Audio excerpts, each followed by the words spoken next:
All right, guys, welcome to another episode of the Group Up Podcast. We're here for the great DPS debate. Last time we did the tank debate. They got their whining in. They complained about their role. Now it's time for the DPS players to do a bit of whining and whinging, or maybe they're going to be lapping it up. Maybe they feel like DPS is in a great place and they're loving life. We'll find out as I talk to my guests in the top right. A regular by now, barely needs an introduction, but it's my man Samito. Samito, what's up? Not much. Just DPS. It's weird because I feel like DPS is it's always been like my main role at SVB, but I feel like most of the time we've been on, like I haven't had the chance to talk about DPS in a really long time. I'm trying to think about the last time where like you and I have been on a discussion where like we've gotten to talk about DPS, and it might have been like the launch of Overwatch. It might be 2 years now, so it'll be fun to talk about DPS. I'm excited. Yeah, usually the discussions turn up, either big picture or we talk about tanks a lot, but. We'll get Or a chance supports. or supports. Yeah, exactly. We love to about supports, but this is your chance to talk about your original role. Yeah. Now, again, another person who's been on the podcast quite a bit in the bottom right, sporting perhaps an ominous background, is Spilo. Spilo, what's up? Not much. Got some technical difficulties, but I should be good to go soon. Okay, don't worry. I'll come to you later then. In that case, let's introduce two guests. I mean, one who hasn't been on in a while and one who was with me in person. We'll start first with Deku, because we might need some explanation and context to what Deku's setup is right now. Deku, how are you doing? Hey, so I'm in London and I'm playing on a laptop, and that's what I'm streaming on. That's my setup right now, so hopefully it's not too bad. And you might hear Salt in the background yelling because he's playing comp currently, so yeah, that's about it.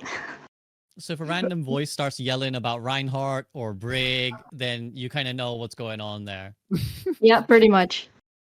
Okay. So Deku, who you're here to represent? What you're gonna represent the hit scans for us? Yes, sir. I only play hit scan, so. Well, there you go. So you got the hit scan propaganda in the top left, and in the bottom left is the anti-pulse bomb propaganda coming through from Jay3. Last you saw in person, we were on the podcast. Jay now coming from his bedroom. How you doing? Pretty good, man. I am enjoying myself right now. I miss you guys. I don't talk to you guys a lot. Everyone's doing their own thing. Too busy driving Porsches. This is what you fucking... Whoa. That's what's going on. Not too busy. That was like a 2-hour thing, man. Come on. So is a podcast. Well, you're here now, though, so I'm glad we can get to 3 on. pretty easily, SVB. We can get to 3. We do. So if you have Samito here, you you could go for 4. You can get to 4. You can get to 4. Easily. I wonder what our record is. I think it might be the one when they announced PvE was cancelled. I think that was our longest one. Was it? I think There so. was But one I'd have with to... Salt and Avril and I was like quite a long time too. I'm I not sure feel like your exactly. tank one went on for a really long time, where Salt had said that some tank Reinhardt ones. was the most brain dead tank in the game. I had to That cut one went on off for like Salt. hours. I had to cut off Salt because he was going in on Reinhardt and Flats was losing his mind and chat was cooking Salt. Chat was like, why did you let this guy on the podcast? Who the fuck is this guy bad mouthing Reinhardt? Didn't he do like a challenge on Reinhardt? And didn't he quit? He was like, what was his record, Deku? Wasn't it like 20 and like 50 or something? My dude looking like Metro out there on It's the pretty unranked negative.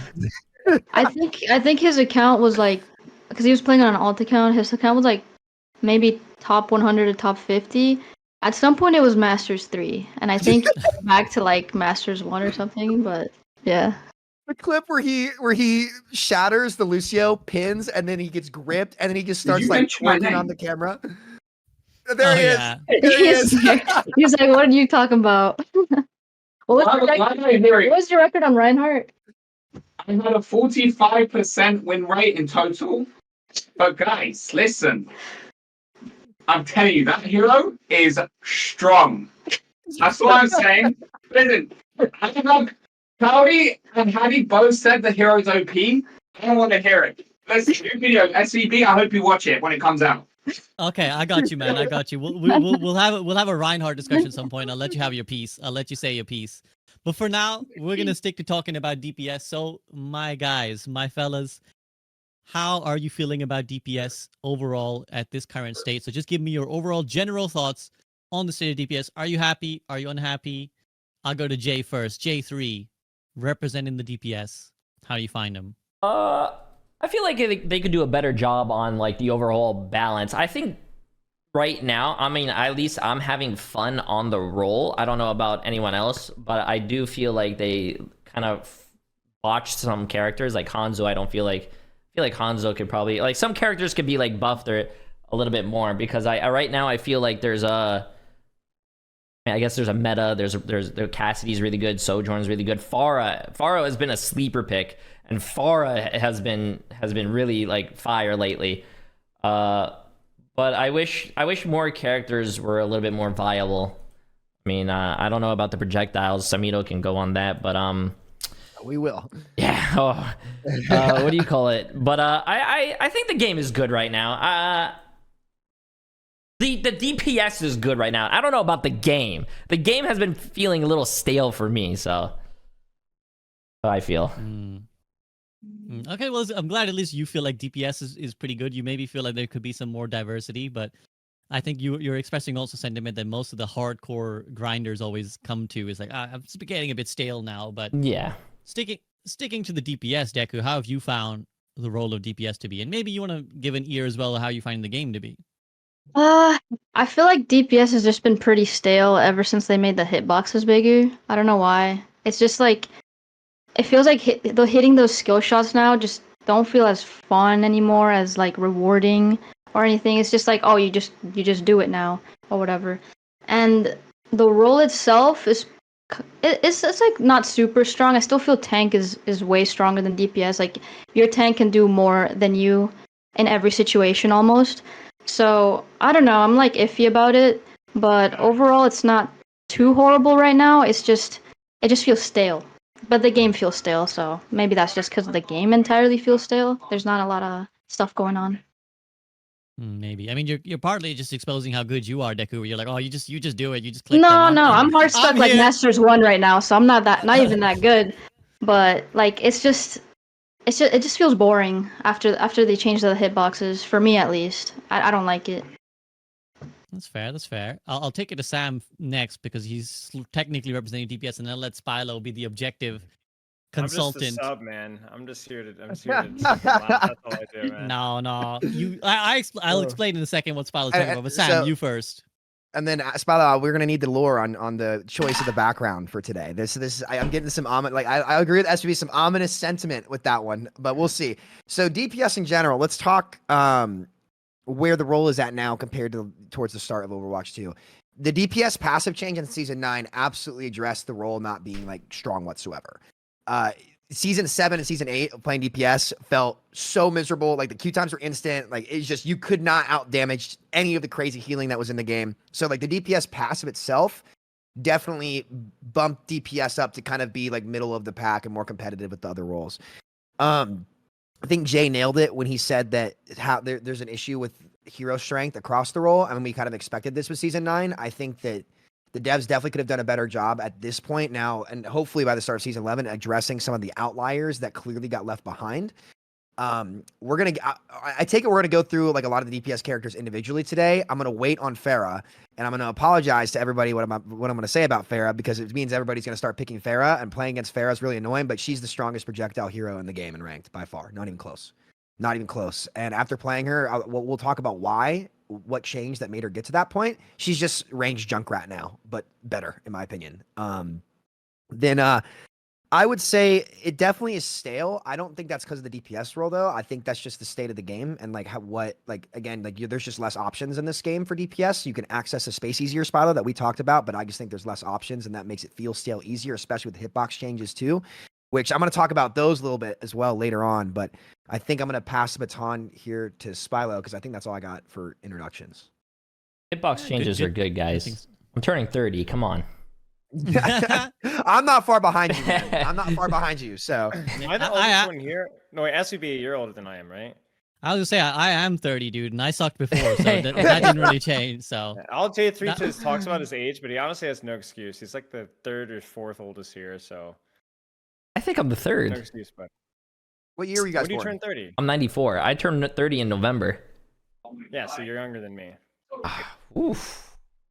I'm Hairline is no 96. excuse. I'm 96. Whoa! Come on, man. I think Sam and Deku are the younger ones and the youngins in this one. Listen, But if okay, I shave this, I lose 15 years. So That, I you true. look That's why- crazy that's why I shaved, dude. agree. yeah, I know. That's why I grew this, because I always got the babyface accusations, so I had to beat the allegations somehow. I mean, some good things you've earmarked there. One of the phenomena of the podcast is that we will kind of come out and we'll bitch about something, but like this is so fucking OP, and then all of a sudden more people start playing it. So we kind of do ourselves a disservice on the podcast by highlighting certain things, but we do it for the greater good. On that note, Spilo, you are now here as the objective representative. Let me fill in on the story because Spilo's going to bring these sub accusations in constantly. I want each of these to have an objective observer, right? Like in the previous one, we had Frito, who's played a lot of tank, but technically he's not tied to a role, right? You have like Flats and others; they're like kind of tank mains. Frito was the non-explicitly one role main representative. I wanted Avril on here today, and Avril had agreed to come on today, but then last minute he's like, "Oh, sorry, I got Overwatch League or OWCS stuff to do, Face It stuff to do." I wanted to bring Spilo for the support podcast because I wanted to split up. Sam and Spilo have been on so many podcasts together. It counts as So I was like, projectile I don't want them characters. to have Characters their that same shoot little thing projectiles. over and over. But Spilo came through last minute, and now, Spilo, give me your thoughts on how you view DPS, maybe from the outside looking in. I mean, I agree with all the guys. I think like DPS is in a pretty decent spot power-wise. Maybe like Deku said, maybe not quite as strong as tank in terms of objective ability to control the battlefield. But I do think that DPS is in a pretty good spot right now. I think Ventures definitely mix things up. I think obviously projectile, there's still, I think a big discussion I'm sure we'll touch on today is like the projectile versus hit scan dilemma. There's so many DPS characters that I think, that not just projectile characters, but so many DPS characters that have kind of been left behind. The one behind me is one that deserves to be left behind, but maybe that's kind of like my ideal is always that like at some point we're going to get these characters up to speed. Maybe more like Pharah, maybe more like Venture. Maybe even more like Sombra, where there's like a lot more dynamics and nuance with how they play, and I think that's something that like maybe is a long-term project for the Overwatch team because I think ironically, I think we complain about tank a lot, but outside of like Roadhog, maybe Malga, Orisa, whatever, I actually feel like tanks have like a much better skill curve reward. Like if you look at like Dia, Doomfist, Jungle Queen, Reinhardt, Sigma, Winston, Wrecking Balls, there's a lot of tanks that actually scale really well with your skill. And have like good ceiling outputs, but I think like a lot of the DPS and to a lesser extent support characters just don't really reward your skill as much. Like there's only so much that you can do, with a Bastion or with a Junkrat or with a Reaper. I think projectile characters or any that can be deflected by Genji. That I think like DPS characters are kind of left behind. I think that might be interesting to. Genji could deflect anything. Some of these characters, even hit scan. Sorry, one sec. I was unmuting myself. Yeah, I mean that's interesting. It feels like that's maybe partly what Deku and Jay brought up at the start, where they were kind of like, like it's good, maybe a bit stale, maybe I don't feel like I'm kind of getting all the dopamine hits that I want to.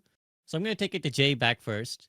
Jay, having heard that, is that kind of like an assessment you agree with? You're kind of middle of the pack, but you maybe don't feel like you can express your skill the way you'd like to. I feel like in certain circumstances, I do feel like tank is very, very strong right now, though. But I mean, seeing a Winston have like more damage than some of the DPS players are crazy. Like, I mean, and they could be playing well. But I do think what Sam said, we had like what 15% damage, healing mitigation or something, and I felt useless during that time. 20% makes it feel a lot better, but now what I'm running into and I notice is that like he also mentioned that queue times were fast. Now I'm waiting at 17-minute queues, and I don't know if it's the end of the season or what's going on here. Less people are playing Overwatch, but I don't know, man. I feel like don't say it, Sam. I won't say it. I won't say it. Oh wait, say it. I want to hear it. Listen, I wake up this morning. I got literally 52 messages I had to respond to. All of a sudden, my DMs start lining up, and I'm like, "Oh no, it's from Sam." I get a screenshot from Overbuff with the total tank player population. I was like, Jay, the reason why your queue times are so long is that the amount of people, the percentage of people queuing tank in the last month has been cut in half. Really? I didn't even know that was a stat you could see. That's crazy. That's why.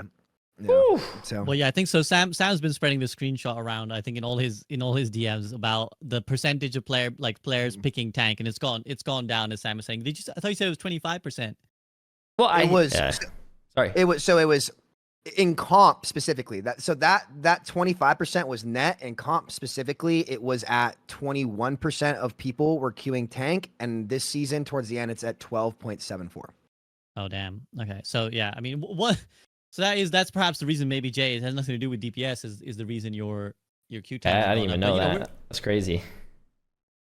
But of course, we're here to. I mean, it's interesting though. We're here to talk about DPS, and I'll take it to Deku because this is a sentiment you expressed as well, Deku. Where you were kind of saying, "Yeah, okay, I'm playing DPS," and Tank to the does feel point, useless. You said, "Well, the hit scan, the hitbox changes have kind of made it almost taken the fun out of it for you."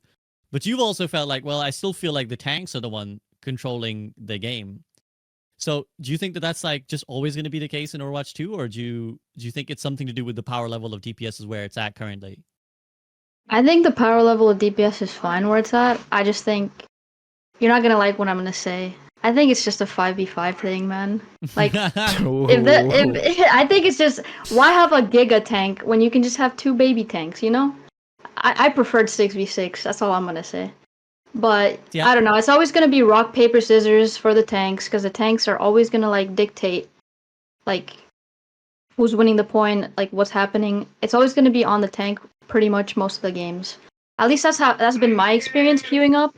Like, it doesn't matter, I could have 20, 30k damage. If my tank isn't doing his job, we just lose. I mean, I'm sure a lot of the listeners who are on the 6v6 side are delighted to hear another recruit brought in. I should have known the dangers of bringing, because I knew Deku was a 6v6er, and I should have known the dangers of like half the roster being 6v6, because we might just spiral off into that discussion again. I'll stay off of podcast. it today. I'll stay off of it today unless No, I no, absolutely no. have to. And you know, these issues again, they illustrate how central so much of Overwatch is to each other, right? Like, you know, we're here talking about DPS, but still people, you know, want to talk about the state of how tanks are affecting, how the format's affecting. Of course, all these things will have an impact on how you feel about DPS. So it'll be impossible to some regard to split all of that. But we're gonna try, because I hero know the DPS strength we can. Hero strength, like Yes. specifics about heroes being left behind. It's easy to do that. For sure. And we'll start off talking general, then we'll talk to each of the heroes. And you know, the DPS players I know will be like, we want our time to talk about our role. We don't want to turn this into another thing. So I'm gonna again bring it back to some of the things we alluded to about A, the hitbox changes, B, the DPS passive changes. Again, I want to take it to Jay first, because we haven't heard so much from Deku and Jay recently. Jay, you were kind of saying actually the hitbox changes are great. Like, I'm happy with the hitbox changes. Do you want to elaborate on that? Yeah, sure. So I remember when the hitbox changes were first announced and people were showing like side-by-side comparisons, and I'm gonna be honest with you, I was very skeptical at first. I was like, why the hell is Overwatch doing this? I feel like it's gonna, you know, break the game, or it's gonna make everything like unbalanced. But what I started to do with Overwatch is I don't want to judge it until I try it. I actually feel like they're good. Sure, it was a little broken at first when it first was happening. Like, widows can shoot like 2 heads away and still hit the head hitbox, but they changed it and made things a little smaller. I feel like it's good from the characters I play, at least. Or maybe I'm just being biased, like I said, because I am getting old, but I kind of like it. I don't think it changes the game much. Plus, they, you know, the added HP thing that they did with all the characters, I thought that was dumb at first as well, but I think it ended up being really healthy for the game. Deku, again, this was something you alluded to. You're on the other side of the fence. You feel like it's actually taking it the other way. Yeah, I don't like it. It makes it even less competitive for me, in my opinion. Like, bigger hitboxes and more HP just kind of dulls it down for me. I don't know. That's just my opinion, though. I don't know if anyone else feels the same way. Well, definitely reduces variance a little bit. Sorry to go ahead, interject. Spilo. You go. Because it's like, you're going to be more consistent with landing your shots, so that there's going to be less like moments where you're just like one shot like 3 people in a row.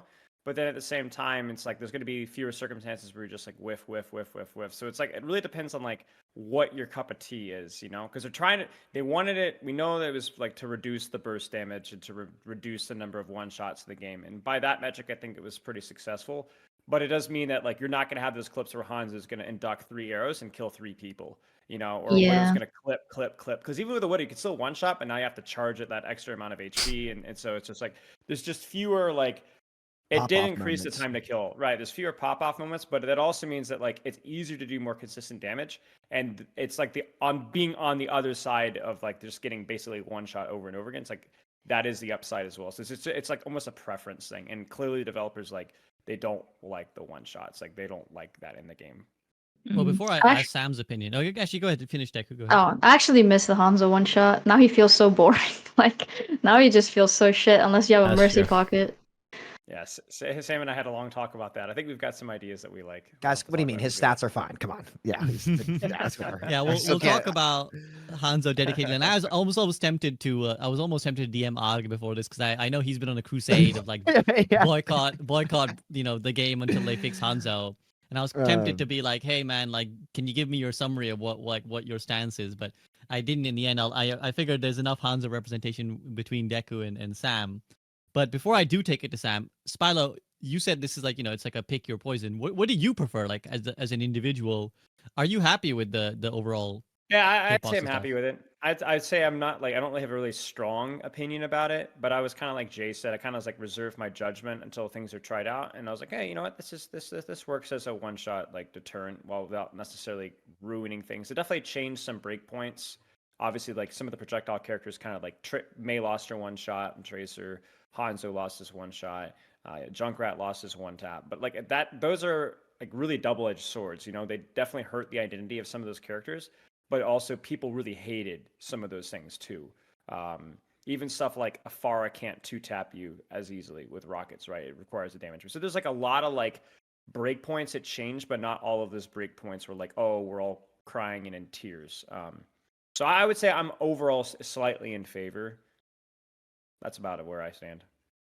Interesting. So yeah, on par, you're in favor. Sam, how about you? Like on par, are you in favor of these mix of changes? I'm going to pose a question first because I've been thinking about it. Okay. So, I really have been kind of stuck thinking about this the last couple of days.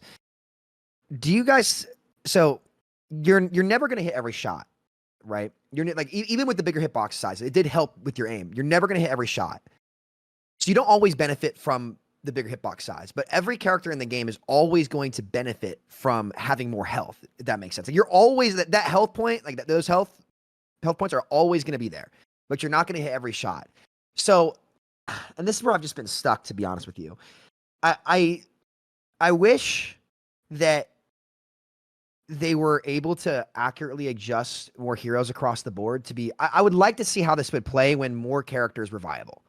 I would like to see how this play when Mei was on a 4-shot in the body. I would like to see how this would play when, like, what's another hero that we feel like kind of is just not quite there yet? Ana? Ana, kind of, yeah. But I just feel like I understand what Deku's saying because I find in more games I just totally autopilot now. Like I don't cognitively think like I'll just pick Cass and who is really really good in ranked at least, and kind of like go down, or like I'll just pick Pharah and be trying to spam my combos. Like it's definitely a lot more autopilot, like thoughtless for me. I can't decide if this helped the ceiling or hurt it, and that's where I play. So I can't really. I don't want to try to speak for like average players about how their experience has been. I wish I could give you a better answer. I'm not really sure how I feel yet, to be honest with you. I'm not. I wish. But it's like by how much versus like the quality of life stuff of like having an easier balance metric now, Yeah, I'm not really sure. I really wish I could give you all a better answer. I will say I'm on autopilot more, and I really wish I had the opportunity to play more characters that got left behind. Like I was able to hard pick Mei through season 8 because of that one shot on Tracer, and because it wasn't a 4-shot in the body. Like, remember when they made Hanzo Storm Arrow a 4-shot in the body, and his win rate went straight down? Mei is like that now, except it's even longer to charge up your icicle. So I'm sitting there, and there's like an Alari pylon just hard countering me. I'm like, I cannot play this character. So I don't know. I'd like to see more of the heroes in my role get tuned up a little bit first, but I'm not sure how to feel. I wish I had a better answer. Jay, I'm going to take it to you first. I'm curious as Deku's thoughts because Deku kind of sparked this, and Deku's nodding her head, so she clearly is agreeing with these sentiments. Jay, you are, again, are on the other side of the fence. So like, how do you respond to the idea that this is actually dulling the kind of high of the game? I do see myself, going autopilot sometimes, but that's because the other team locks Maga, and I'm just sitting there, and I'm like, oh, okay, Sojourner Cass, and then start shooting him. Yeah. I mean, I don't think that's Sojourn's fun right now, though. Sojourn's fun. Sojourn's fun, but I don't like what they're doing.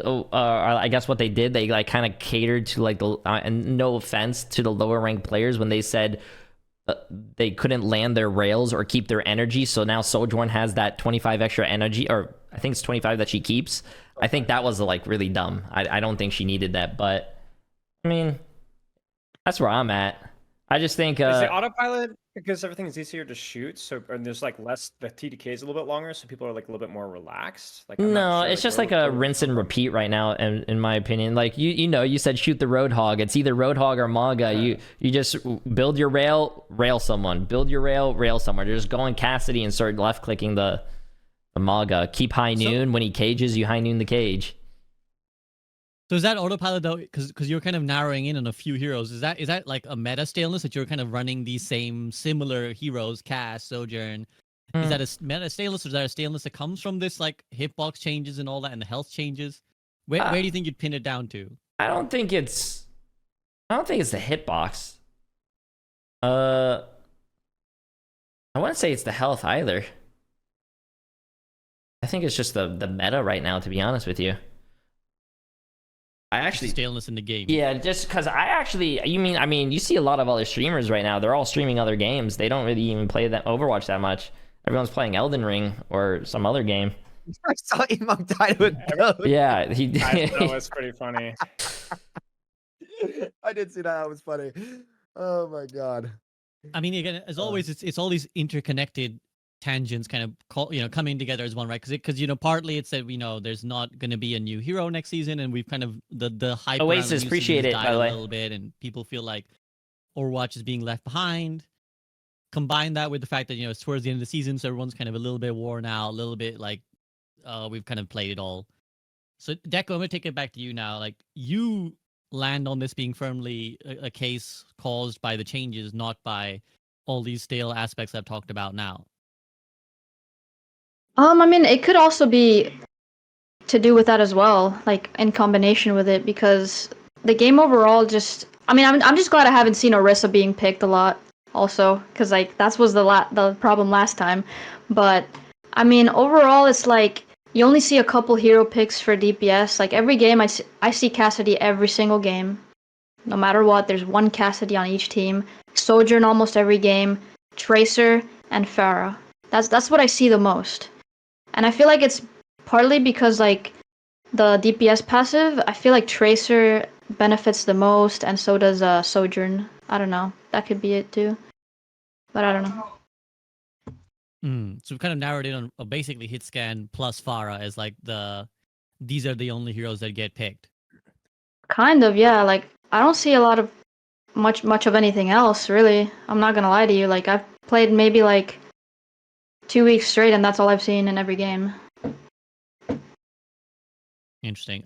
This is one of the consequences of the podcast. We kind of start, and I'm like, "Yo, how you guys feeling?" You're like, "Yeah, pretty good, pretty good." And then I start asking you a few questions. You're like, "Nah, man, it's actually kind of shit. Actually, It there's actually only is pretty shit. It's so there's only boring. like 4 heroes we play. I don't really like the 4 heroes that we play, and I'm not even sure we like the changes." Sam, you were trying to say something.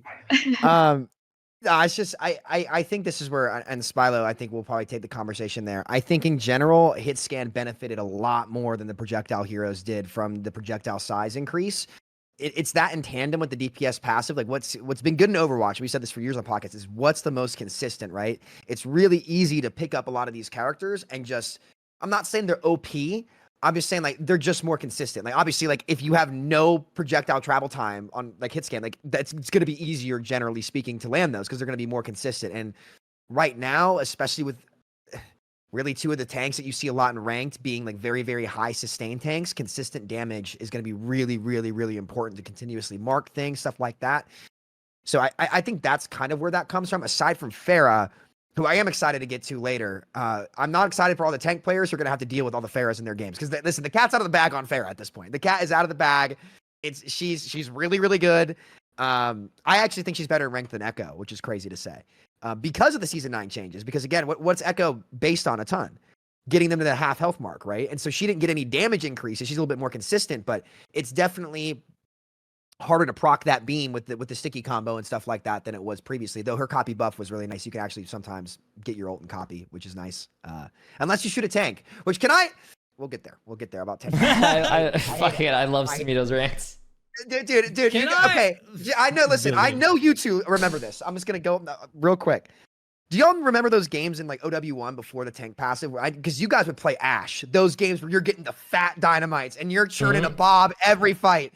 That just doesn't happen anymore because of the tank passive. It just frustrates me so much because like and this is why I think DPS feels stale. You don't get big games anymore. Like Spilo said, like, well, you didn't say that, but remember how we said like there's less pop-off moments? Like those big moments, those star power moments just don't happen as much. Some of that's because of the passives in the game. Like, let's get this 25% headshot crap out of here, dude. I actually don't like passives, yeah.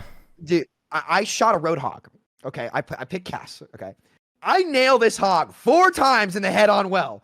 I'm like, I almost got this guy. He walks up to me after hitting 4 headshots in a row at 485 health, just hooks me, one-shots me. I'm like, I did everything right, and this dude is at 500 health still.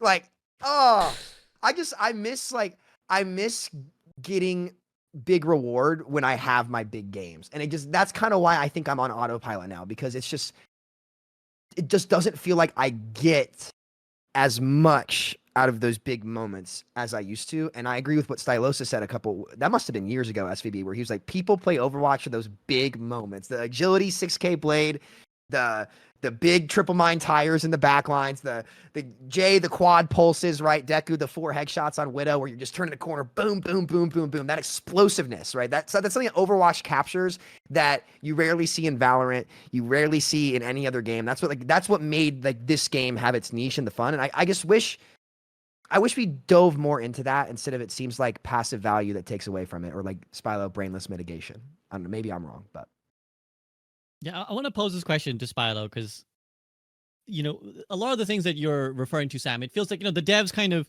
you can totally see their thought process and how they arrive at certain things, right? Because, people complain like tanks, oh man, like there's too much burst damage, so we need to up everyone's health, we need to stop one-shots. Okay, there's too much. Tanks are just getting burnt, they're getting shredded. So okay, we gave them like knockback reduction, we gave them headshot reduction, we changed the armor back. So you understand why they make these changes, but then overall you get players complaining that like, well, now the fun is gone. Like, yes, okay, you wanted to help tanks, but now from my side as a DPS player, I don't have like these big pop-off moments anymore.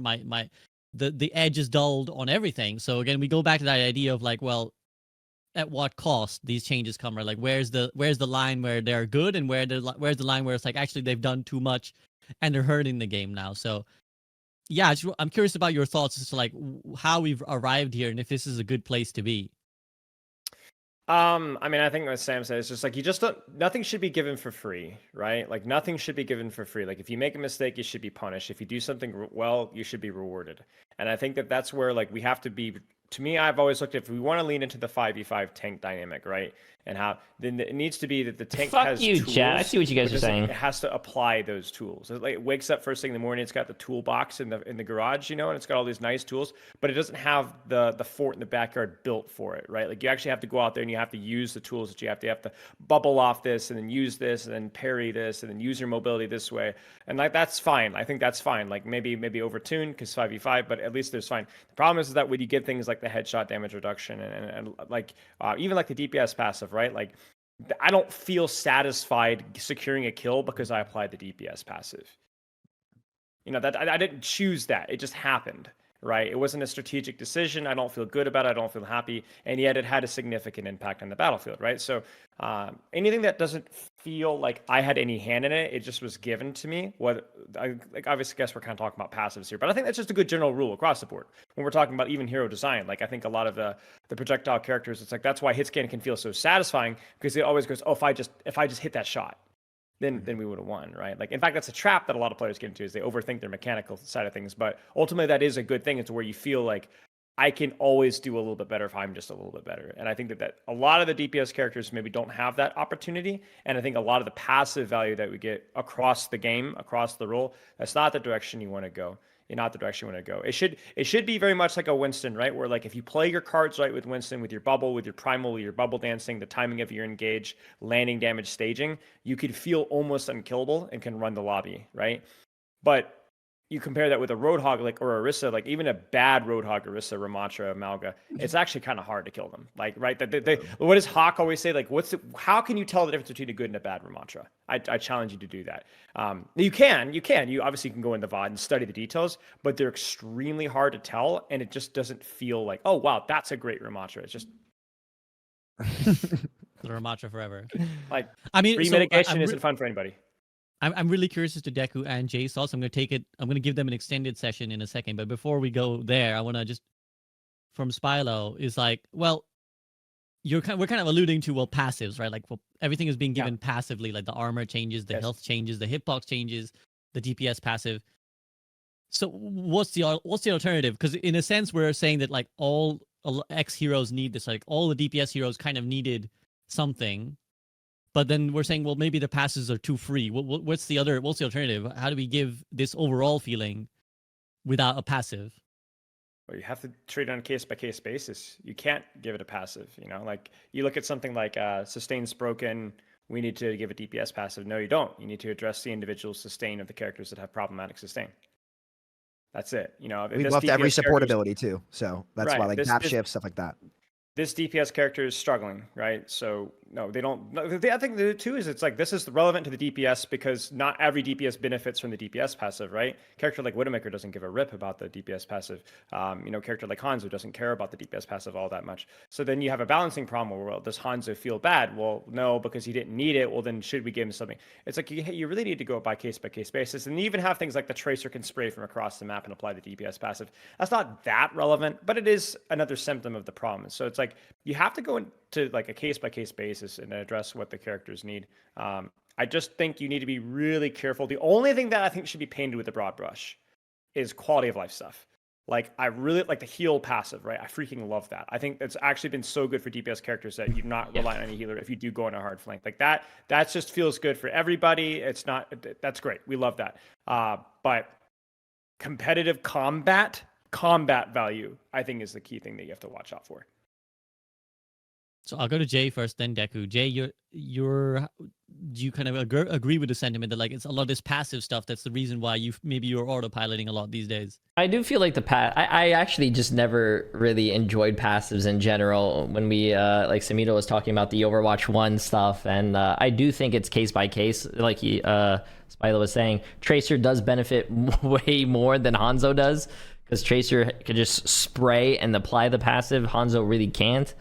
So, I mean, unless you go like character by character and give each individual character maybe a passive, I think it would probably be a lot better if they just like removed it. But if they remove it, then you're going to have to like you're going to change most of the characters around. So, I mean, they got themselves in a nice little hole here. The way you said that, I don't know why you have this way of saying stuff that makes it sound dodgy, but I mean, the problem... Maybe that's what I project onto Jay. I just think he's a sus guy. How am I sus? I just said they dug themselves a hole, bro. you said they've got a nice hole here. Anyways, moving on.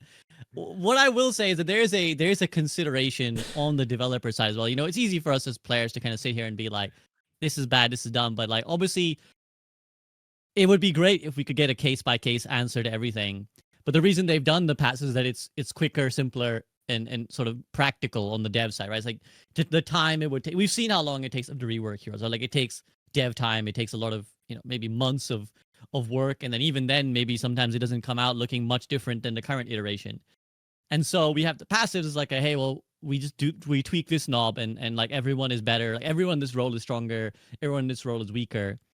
So Deku, I'm gonna take it to you. Do you have any sympathy with like that explanation for why these changes occur? Like, do you think that, okay, I kind of get it, they have to balance this game, it's a live service game, that's why they do these? Or are you kind of the POV of like, nah, I don't really see that as an excuse, I think we gotta work on a case by case basis? I would like it if they could do like a case by case thing, like, hey, maybe like Ashe can reload faster because takes forever for her to reload. That passive that we have now isn't really as useful for her as it is for Tracer, as it is for Sojourn.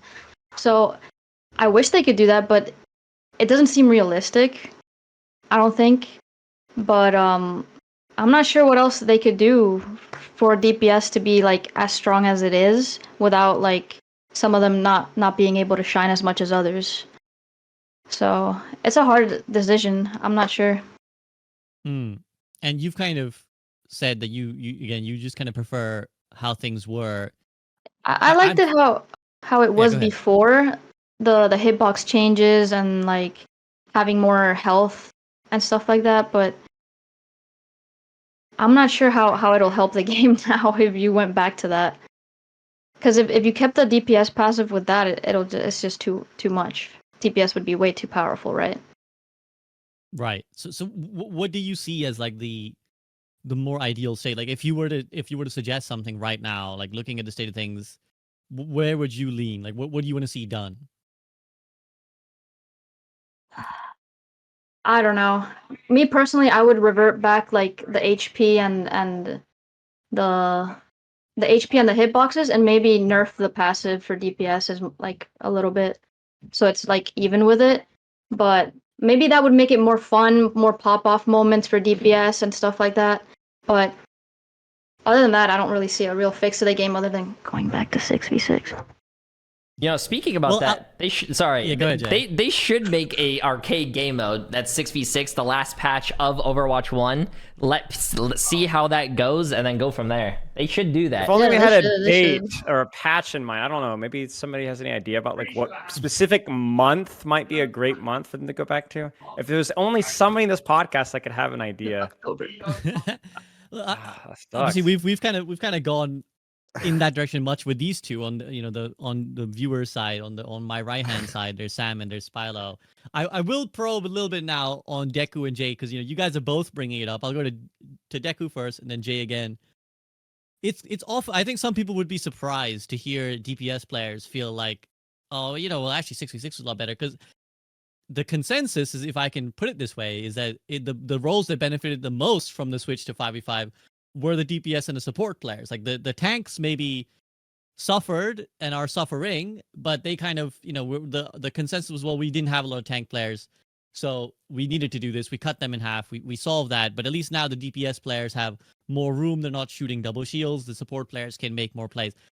What is it that you point to and say, no, actually, I preferred the 6v6 rather than the 5? Like, what is it that you feel like you can't do in 5v5 that we're able to do in 6v6? You can't get a 6K anymore, that's for sure. No, Yeah, that's but very I don't know. practical. Unless Jay has pulse bomb. Oh yeah, true.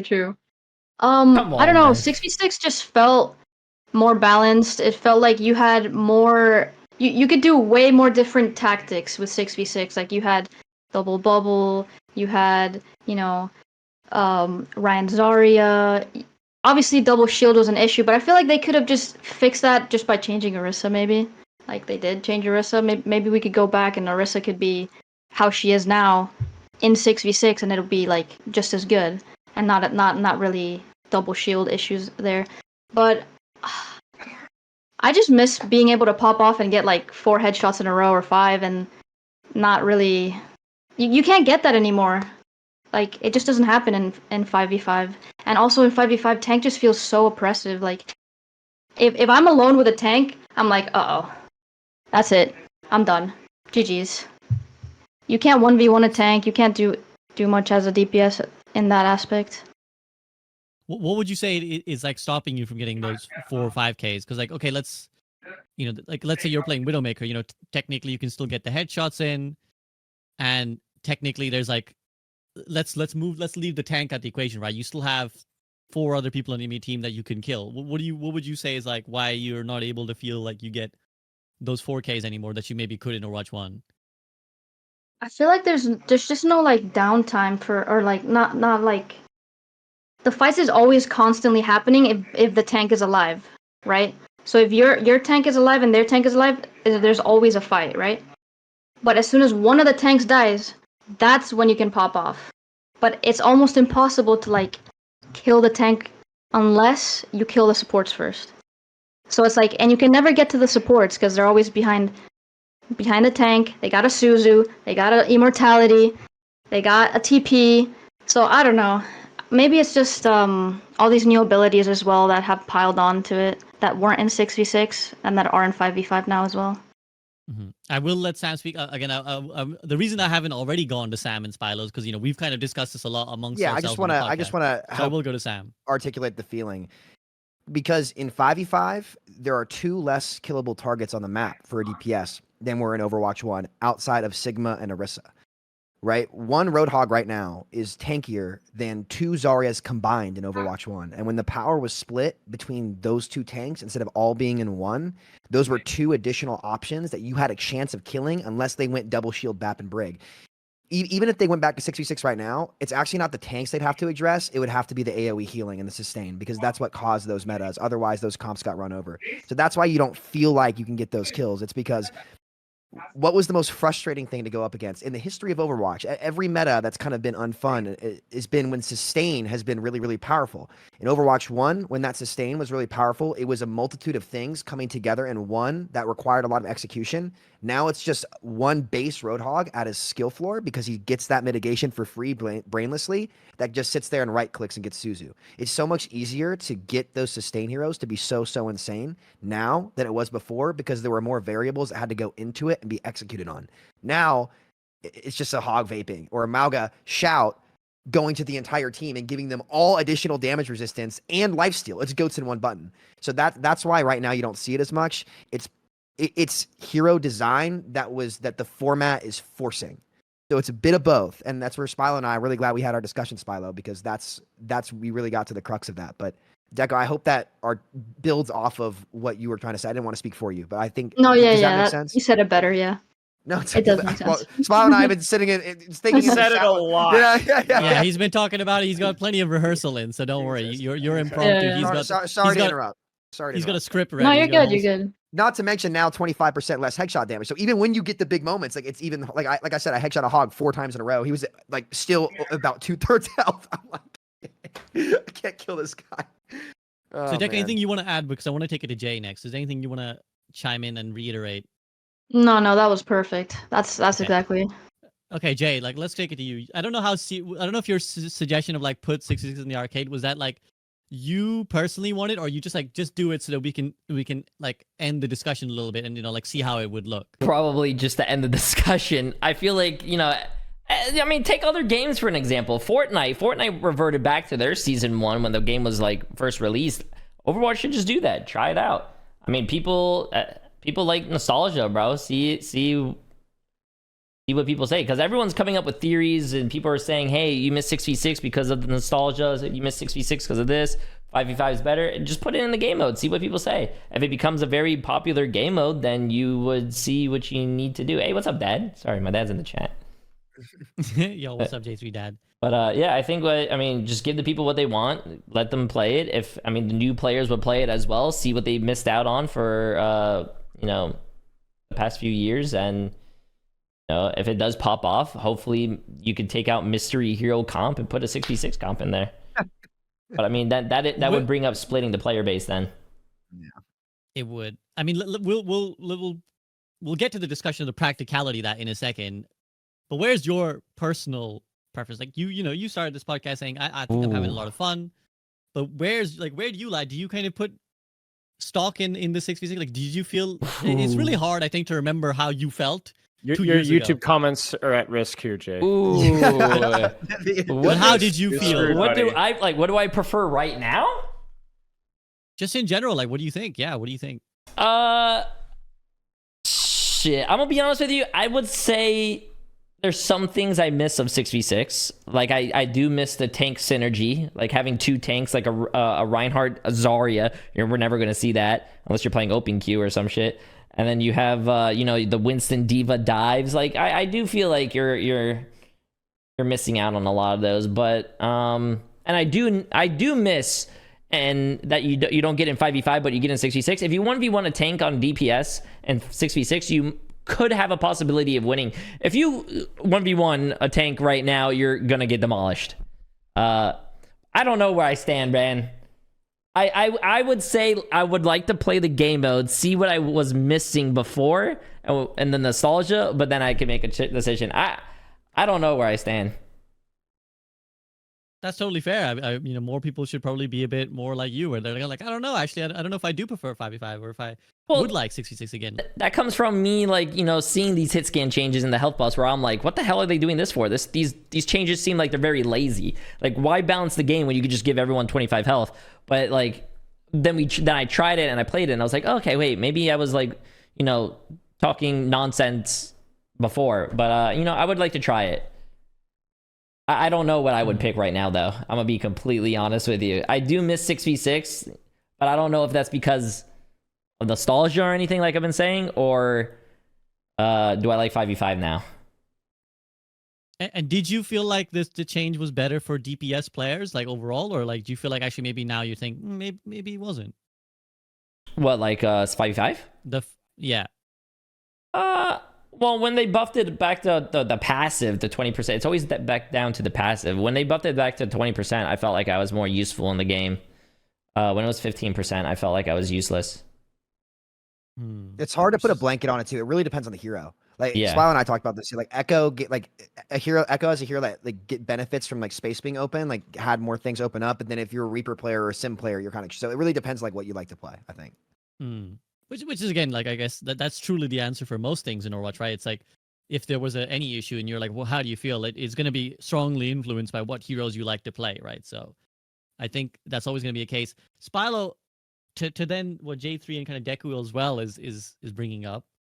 What do you think? Why do you think they don't put it in the arcade? Why do you think they don't just like let's just have this discussion, guys? Let's put it in the arcade. I think it's corporate. I think it's corporate, or not saying that necessarily a totally negative way, but there's something to do with like their business is committed to this. It's like we know that that's one of the blocked questions when Flats had the Q&A with Aaron Keller, right? Like that was not allowed to be discussed. So it's something to do. I don't know if it's developers or the head or the company or whatever. It's just we don't want to talk about it. This is the way that we've committed with things, for better or for worse. And I think like that's why a lot of people are irritated. And I think I probably agree with Jay. I think that it'd probably be, if they could do it, even if it's just for a weekend, to shut people up, give them an opportunity to pull it back in, just to see, because we really don't know. Like 66 could feel amazing. It could feel terrible. Like we don't know. Like we're comparing to something that was almost like 3.5 years ago. That great 2020 patch, right? We just don't know. So just run it down. And I hope at some point that's going to happen. Now I will end this on like a positive note. I distinctly remember haranguing and people asking them maybe 1.5 years, 2 years ago, like right when Overwatch 2 came out, about experimental mode. Like where's experimental? All, it's not coming back. We didn't get people to play, like all this other bull crap, right? And look what happens. We get quick play hacked. We get April Fool's patch. We get Mirror Watch, right? So they just literally did experimental mode, but they didn't call it experimental mode. And they actually are trying out a lot of these things here. So, maybe they'll, in the same way that they backtrack from that, maybe they'll backtrack from 66 and try something out. I don't want to rehash this. I think Sam and I've said pretty much my entire piece over that. But, it's just been endless. Yeah. Listen. You try it, Blizzard. We know what'll happen. Let's go to specific heroes. We'll stay on this all day if we stay on. Sure, this. Yeah. I agree, I think as always there are cynical interpretations and there are perhaps more forgiving interpretations for why Blizzard do or don't do certain things. So I think it kind of again comes down to like what you choose to believe. Like, do you choose to believe it's, as Philo said, like maybe it's something to do with Corpa, maybe it's like a cynical marketing thing, maybe it's some more of a practical thing, maybe it's just that they like the coding. I don't claim to understand anything to do with that game development. For the replay viewer with the Overwatch League, when they weren't releasing the replay viewer and they literally just said nothing, they said, "Oh, it doesn't work or it's buggy," which was also totally lies because I had access to the thing and it worked just fine. But it turned out that was like a Team 4 thing where they didn't want to release it because it was like had this one bug, some legal thing that there was some and they just wouldn't say anything. Like occasionally Blizzard just does something really weird, dumb, doesn't communicate, total ghost, and nobody knows why. I don't know. Maybe it's all under NDA. Who knows? This stuff happens every now and then. You're like, what's going on? It just sucks that it's something that's this big and controversial. I can't imagine that's the case here, though, just because I think that it's not that they are oblivious to the demands for 66, no, of right? Course not. So I think there's probably a reason. They just don't want to talk about the reason for whatever reason that is. Like they have something that they're like, this is the reason why we don't do this. Maybe it's that they believe it's a rabbit hole that they don't want to go down. Maybe Sam's right. Maybe they just know that if they gave it people would like it too much and they'd have to revert on this big marketing push. There's all these potential interpretations. Again, we don't know. We can only speculate. But again, I'll take it back to Deku and Jay before we move on to talking about each specific hero. Deku, Jay, anything? Deku, you first. Anything you want to add? I mean, about 6v6 Or or just the overall state of DPS. Like anything you want to add on. I mean, before we overall, get to specifics? it's not too bad. I just think it's very stale, the gameplay right now. That's about it.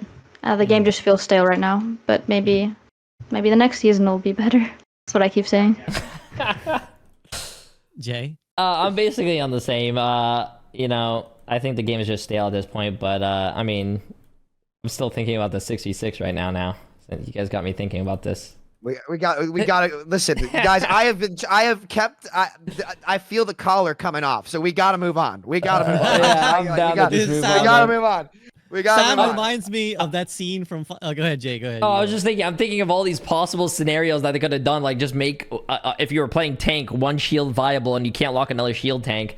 Man, you know what I miss? In Overwatch 1, there was a season where everything was viable. You could play anything, and it was so fun. And even Seagull came back and made a video about it. And then Blizzard fucking did something, and it fucked everything up. Dude, Jay is like a heroin addict. Like, look, Sam, look. Well, I was only gonna say, Jay. I swear, man. Sam is like that. Reminds me of that scene from Finding Nemo when they've got like the shark party, and the sharks are like. Fish are friends. Hey, fish are friends, Fish are and they're all friends. here Fish are together. friends, not food, And then dude. like that little whiff of blood comes in, and suddenly he's like, "Oh, it's coming over, That guys, smells hold me good. back, Wait, what does the hold shark me say? back." Oh, that smells good. Is that what the shark says? It's like that I smells don't good. remember now. He's got like- but He's got a little whiff. Oh my he god. just goes ape shit from that Listen, one. I have little 2 whiff. scoops of blue raz in me right now, so we don't move on now. It's gonna be Yeah, a long let's go. podcast. Okay. Let's go. I mean, as it I is, love this is Is that a metaphor or what? Like, what? Don't worry about it, Spider. That's some old lore, dude. All right, Okay. just ask Okay. Salt Shaker about it. Just ask Salt Shaker about it. Okay. So we kind of alluded to. I mean, it's kind of interesting. Again, I think it's just the nature of when we discuss things. Like we do tend to gravitate towards the problems. Like it's harder to pinpoint. Like I'm enjoying X, Y, Z because when we started the discussion, the sentiment was vaguely positive. I would say, like you guys are like, yeah, it's not bad, but as we kind of delved in a little bit deeper, it's kind of like the sentiment seems to be that it's a bit stale, it's a bit boring. It feels like maybe the pop-off potential isn't there. Can I say one last thing, SVP? Yes, go ahead, One last Spila, go thing. ahead. I just interjected. I'm going to say something a little rude here, but it is true. I think when you have people that play the game for a living, anything is going to be stale when you play the game for 6, Sure. 7, for 8 sure. hours a day. And That's your true. job. Yeah.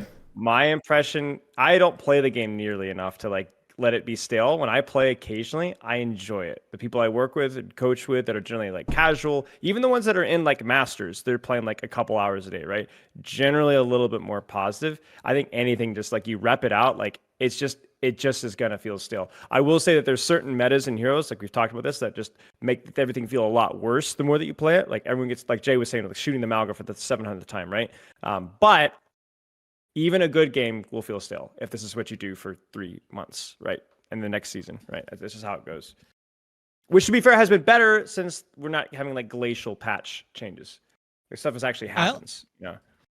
I also want to, I think this is a really good point you brought up, and I want to add to it. And this is something that I guess feel free to chime in on as well. I think this is actually just bigger than just Overwatch as well, and not even just people who play for a living. I think you guys who play Overwatch for a living, it accelerates the process. But I think any game, given enough time, people get really bored. And I look to Apex Legends right now, which I've seen from the outside looking in. Their community has been kind of like, look at how dead our game is. And I saw someone share a screenshot that Apex Legends recently had the lowest concurrent player count since 2021. Like on one day in like last week, it had its lowest player count since 2021. And I think they're suffering the same issue, which is just like, ultimately, when your game has been out for a long time and people have all kind of played it, they all kind of know what the whole shtick is. Like you kind of get bored if it isn't something drastic. And looking at any game that has been around as long as Overwatch, like there's maybe like single digit games that last 10 plus years as live service, right? Like single digit, like I'm thinking like Dota, League of Legends, Counter-Strike. I can't even think of many more. Minecraft. One more thing. I think Yes. a lot of those games that maintain people have way better competitive reward system. So we don't necessarily need to open that can of worms, but I think that's probably the biggest reason is Overwatch doesn't reward you for playing a lot. There's no reason to play outside of rank. So I think people would probably feel more of a sense of accomplishment if the season was fun, right? Obviously, but then also that there was some sort of incentivization, which I think has been a huge weakness of Overwatch literally since its launch. Border system V2. Those borders in borders Overwatch 1, mhm. they were gorgeous. They were amazing. Gorgeous. Gorgeous. I'm- Gorgeous. And that was Loot boxes. pathetic compared to what other games have, right? Like that, and, Yeah. and then we lost that too. So yeah, Mhm. I agree. I I actually don't I understand agree that. with the sentiment. I'm not sure. Oh, go ahead, Jay. You No, go. I just don't understand. Like the borders were so fucking cool, but now we have this like level. The levels, The level. yeah, That's and they don't even basically- show. that's Yeah, basically the Yeah. same shit. it's like a scuffed like Call of Duty from 2008 to 2016 esque, prestige system. I guess I don't know. I'm not trying to be a hater on it. I love the borders. I got my diamond border right at the end too, and I was like, this looks clean. Oh man, I got called a virgin so many times, dude. I know you were a 5-star for a long time, dude. You were a 5-star for a long time, but I split mine out between different accounts. So oh well. I will say I'm not personally convinced that that's a significant reason. I just off of Yeah, my sure. own experiences, like playing Dota, I have no fucking clue what the progression system even is. Like the only thing that I'm looking at is like, is my rank going up or down? I don't even know if there's like is there a level system? Like there are like relics that you can level up and like you can show off like how much you spent X time on X hero, but like I feel like that's a thing that engages players to play more. It doesn't engage players to play. And I think that's like the difference where it's like I don't know if whatever carrot and stick you would offer would be enough to get people to play Overwatch if they're just not fundamentally happy with Overwatch. And I think that's where like the problems lie. I think the other if I was to point at a singular reason, which it never is, it's always much more complicated than that, is that those other games have just kept their communities happier in the general gameplay elements of what they are. Like League and Dota, they're very stable in terms of like the baseline, and they do innovate. And CS:GO, again, I can't really speak for it too much, but like it's CS:GO, like you know what it is. So I mean, they're I don't know, doing, Deku, something right. Like League of Legends, like you just mentioned, League of Legends has been around for a while, and look at their scene. Their scene is still kicking ass. They just came out with a $500 skin. Imagine if that came out for Overwatch. What would happen? Hey, we are getting Pink Mercy back. You know that. Well, did you all Pink see money Mercy- before we? Go ahead. Oh, I was gonna say Pink Mercy. If the people are getting mad at Pink Mercy because it's going for a good cause, I don't know, yeah, that's bro. stupid. That's so listen, stupid. you know what they're mad about? They're mad that their black market got crashed. You know Yeah. what Pink Mercy accounts going for like $1,000, and I just think that shit is so funny. I'm sorry. I just think it's funny. I don't understand people who are even buying that in the first place. Careful, Can you Jay. imagine if they had a Mercy Mafia, $500 breast cancer skin? Like how cancer would just be cured. Yeah, honestly, There'd be yes. millions of people would be broke, but like You gotta go. You gotta go after. Listen, it's the Would just be K-pop, cured. the K-pop stuff, and the Yes. Mercy stuff combined. It's like Yes. you've created. That's Nobel Peace right there. It's over. It's done. It's done. yeah. there you go. That's how we get back. That's how we get back. We end world hunger just by selling Yeah, Mercy right there. skins. That's it right there. Deku, I want to take any your thoughts on just the longevity maybe at Overwatch and like looking at other games and how maybe there's the same malaise going through them. Chat, be nice, bro. Yeah, What do you- see I what mean, you I guys get are it. Yeah, I've saying. been playing Overwatch since I want to say season Someone said 12 Jay of is 2 hours Overwatch of 1. Overwatch So porn like, a little or season or 11, too like right much. before break came out. That's when I started, and I don't know. I feel like the game gets better, then it gets worse. Then it gets better, then it gets worse. Right now, it's just been like a flat line in Overwatch 2. I feel like when it first came out, it felt really, really good, and then it just flatlined. But I don't know how to remedy that because you've just been playing the game for so long, and eventually it does get boring, right? So I agree. I what was the they're question? just yeah, like how do you feel about the overall state of like games like Overwatch, like live service games that are this old? I mean, to be honest, I only play Overwatch. Pretty much, that's the only game I play. I have dabbled into Valorant, but it's just like when you get a game that's like Overwatch, that's like ADHD and like always going. It's like you can't slow down and play like a game like Valorant. You can't slow down and play like a game like Fortnite either. Fortnite is like even crazier than Overwatch in my opinion. Like buildings just come up out of nowhere. Like I don't know. It's really hard to move on from Overwatch to a different game that isn't similar at all. But I did try Marvel's Rivals, and that one kind of felt pretty good. Kind of similar to Overwatch. Like when you popped off, it actually felt maybe even better than Overwatch right now Tiny currently. bit of insight. one of my Yeah. viewers, there was a Q&A with the developers, and he like used one of my video. He like asked a lot of questions from the videos, and one of the questions was about the hero release. Supposedly, they said that the heroes are not going to be pay gated, just cosmetics. Oh, you mean Oh. Rivals? Yes. That's kind Interesting. of So sick. Yeah. so the unowned is perhaps a bit was a maybe something they So we'll flirted see. with That's and backed up. that's what they said. So Okay. I'll quickly take it to Jay before we move on to specific heroes because we've been talking about a lot of the broad picture stuff. Jay, on this issue, like, have any other games ever turned your head? Because Sam and Spilo, we talked about like Rivals and stuff. So have any other games turned your head at all, Jay? I wanted to try the Marvel Rivals. I sadly was not home when it came out. One game that I'm very excited about is that Steam game, apparently, that's been Deadlock. Yeah, Deadlock. I'm very excited for that, but also it's Steam, so I mean, it can only go for so far. Like Left 4 Dead 2, Team Fortress 2, they can only count to 2. So I'm down to try some games. I mean, it's always healthy competition is always good between games. I agree. So, I mean, because Overwatch, I'm gonna be honest with you, Overwatch, the reason why I'm still playing it is because it's a game in its own. I mean, I don't even know what I just said, but it's a very unique game. I love it. I like how fast-paced it is. It reminds me of TF2, but I started playing it now. It's just that no game has came close to it. Maybe Paladins, but look at Paladins. So games like this, like Marvel Rivals, it's good that they're going to be, competing against each other. And that's what hopefully that lights a fire under Blizzard's ass to change the game a little bit. So, I mean, I can't say much more because I actually have not tried the other games, but I'm very excited. Competition is very good. Marvel felt like it was the first game that like actually felt like Overwatch from the second that. Really, even the third It was person? fun. Yeah. I thought the same thing, and then I played it, and I was like, "Oh no!"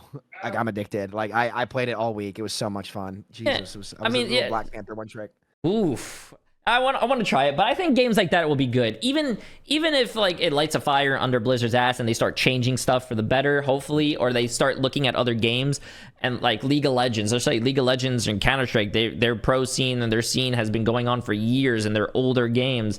Maybe take some ideas from that. Maybe like you guys were saying, like the progression from leveling up and whatnot. Maybe they could change some stuff with that. It will be interesting to see. I think Rivals in specific and Deadlock, whenever it comes out, are the most direct rivals to Overwatch. No pun intended. In maybe ever. So, and it's also interesting that they're all coming out at this roughly the same time. Like there was that weird Chinese game that had copied Gibraltar. I'm sure you guys saw this. Oh yeah, I saw that. This Twitter clip where they had literally copied this Gibraltar, the map, like down to every single significant node, but it was just like some budget rip-off game. So it's interesting. We'll see how it goes. But for now, let's talk each of the DPS heroes, and we'll go alphabetical here. But we're gonna start. Actually, I'm looking at the Overwatch website for the heroes, and they've actually put Venture first right now because new. It says so. Actually, let's do that. Let's go with Venture first. They are still the newest hero, and they really received some significant buffs recently. So, how do we feel about Venture at the moment? Spilo, I'll go to you first. Haven't heard from you in a bit. How do you feel about Venture now? Thumbs up. Fine. I mean, you're gonna have to take a look. Obviously, always at like the power level and the burst level, and maybe there's a little actually. Since the quality of life, it's really a buff, but the quality of life changed about the burrow cooldown, which is something I've been shrieking about since Venture's launch. I was like, please do this. This feels so bad. You have to do order. And they did it. I was like, yes. But now maybe it feels like there's like actually like very few vulnerability windows. So maybe there could be like a couple like minor tweaks with how the cooldowns work, like super, super small stuff. But I don't know. I have fun playing Venture. Venture can be tough to play versus, but it's not like unstoppable. I mean, I don't know. I like every hero is gonna feel bad when it's played well. Like every hero is gonna feel like a little bit oppressive in some way, shape, or form. I think I've enjoyed playing Venture. I don't hate playing versus Venture. There are windows of vulnerability if you hit your shots, if you hit your CC. I can see that there might be some disagreement or frustration around some of their combos and burst stuff, but like I don't know. It's high skill. There's like a good skill ceiling. There's a good value ceiling. It was fun watching them over to OWCS recently over in Dallas. I don't really have any major complaints. It's interesting. Spilo maybe has watched the last episode of the podcast. He starts with the thumbs up, thumbs down, because last episode we had Dante come on, and every time we discussed a tank, we would ask him because he was like, yeah, this hero is all right. He's honest hero, and we then would go around and ask him on every hero is like honest or dishonest hero. So Yeah, I would say mostly honest than to use Danteology. to use the Danteology, I'll take it to Deku next. Deku, how do you feel about Venture? Like, you happy with them? I think Venture is good right now, like well balanced, not too OP, not too weak. Like the only complaint I have about them is sometimes I never hear them like coming, and I'm just like pushed forward into their team, and then I'm dead. That's about it. But I think they're a good hero right now. They're balanced. They're in a good spot. I have no complaints. I see them a lot in comp, so I think Hmm. that's great. Like doesn't need to be touched right now. Jay, how do you feel? Honest, dishonest hero? I feel like the character, it's the newest character. I feel like the character should be a little strong because I mean, if the character was really weak like Lifeweaver, everyone would be like really down on it. But I feel like the character is very strong. I do feel like they're just making all the new characters. They're not even heroes anymore. All the new characters are like superheroes, bro. They do too much, man. But that's how I feel. I don't know. She's strong. I mean, they're strong. What do you mean when you say too much? Like, what do you think Venture does too much? Well, I mean, you have a burrow, and you can contest cart just like Reaper Fade, I guess. But then you have shields every time you use your ability. And then, I mean, you have this drill dash, and then you also have like your left click that really doesn't even. You got to aim close. If you aim close, you hit your shot. The combos are really strong, though. I like the combos. To be devil's advocate, though, I feel like whenever you take an actual Venture, there's risk.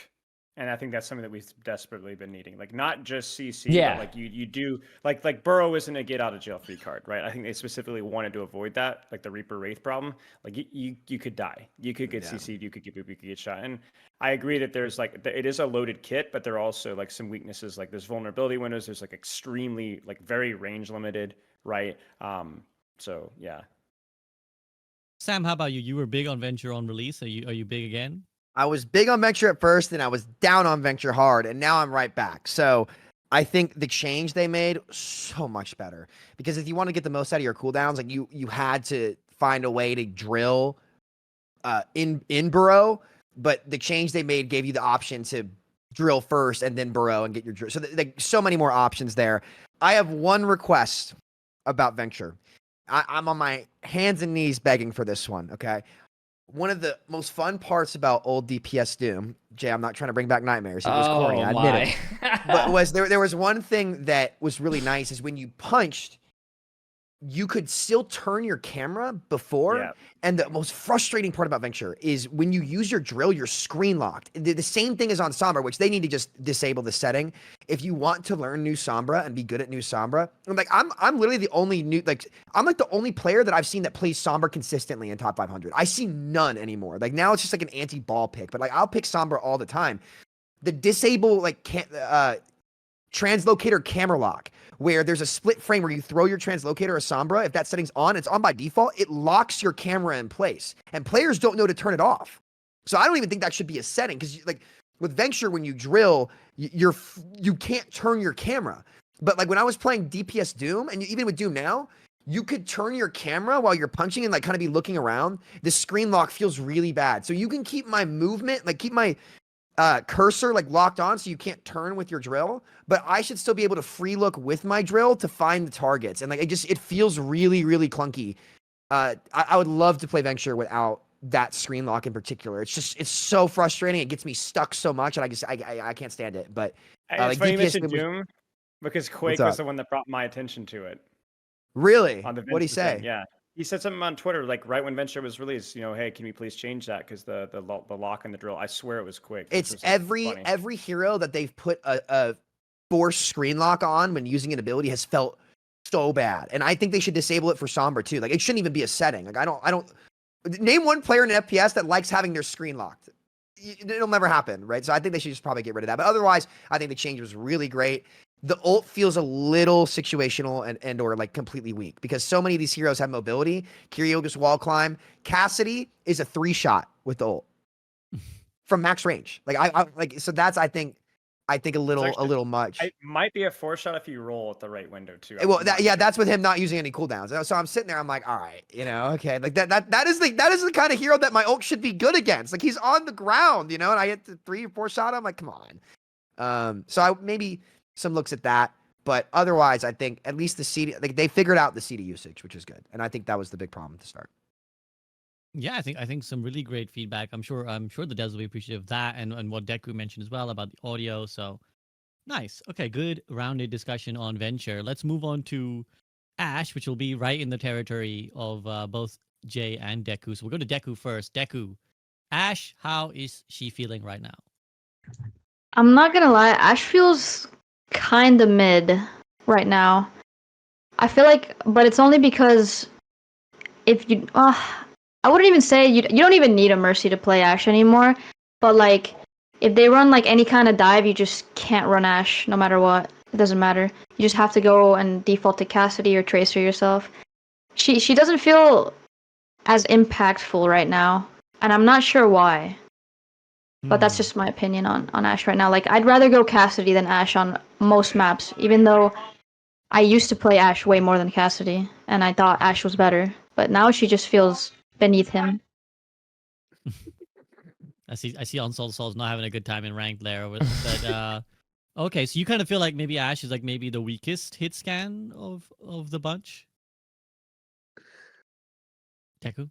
I can't talk right now because there's so much Okay. in the Okay, other sure. room, but So I let's think she's weaker right now. Out of Cass and Ash, I'd pick Cass on almost every map right now.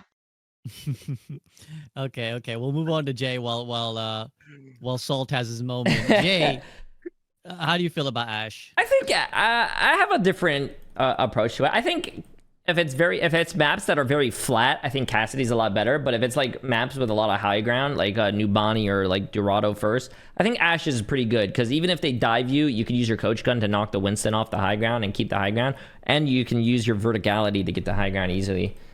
So I think Ash is balanced. I don't think she's one of the characters where if they touch her, they shouldn't touch her. Interesting. Okay.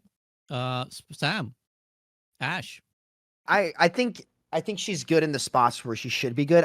She's definitely not the best, but I think that's kind of what she's supposed to be. Did she get any damage changes from into season 9? I don't think she did. Right? I don't think she did. No. I think Bob did. I think Bob did, right? I think they adjusted Bob, and I think Bob's a really solid ult. If they aren't running an Ana, he gets a ton of value.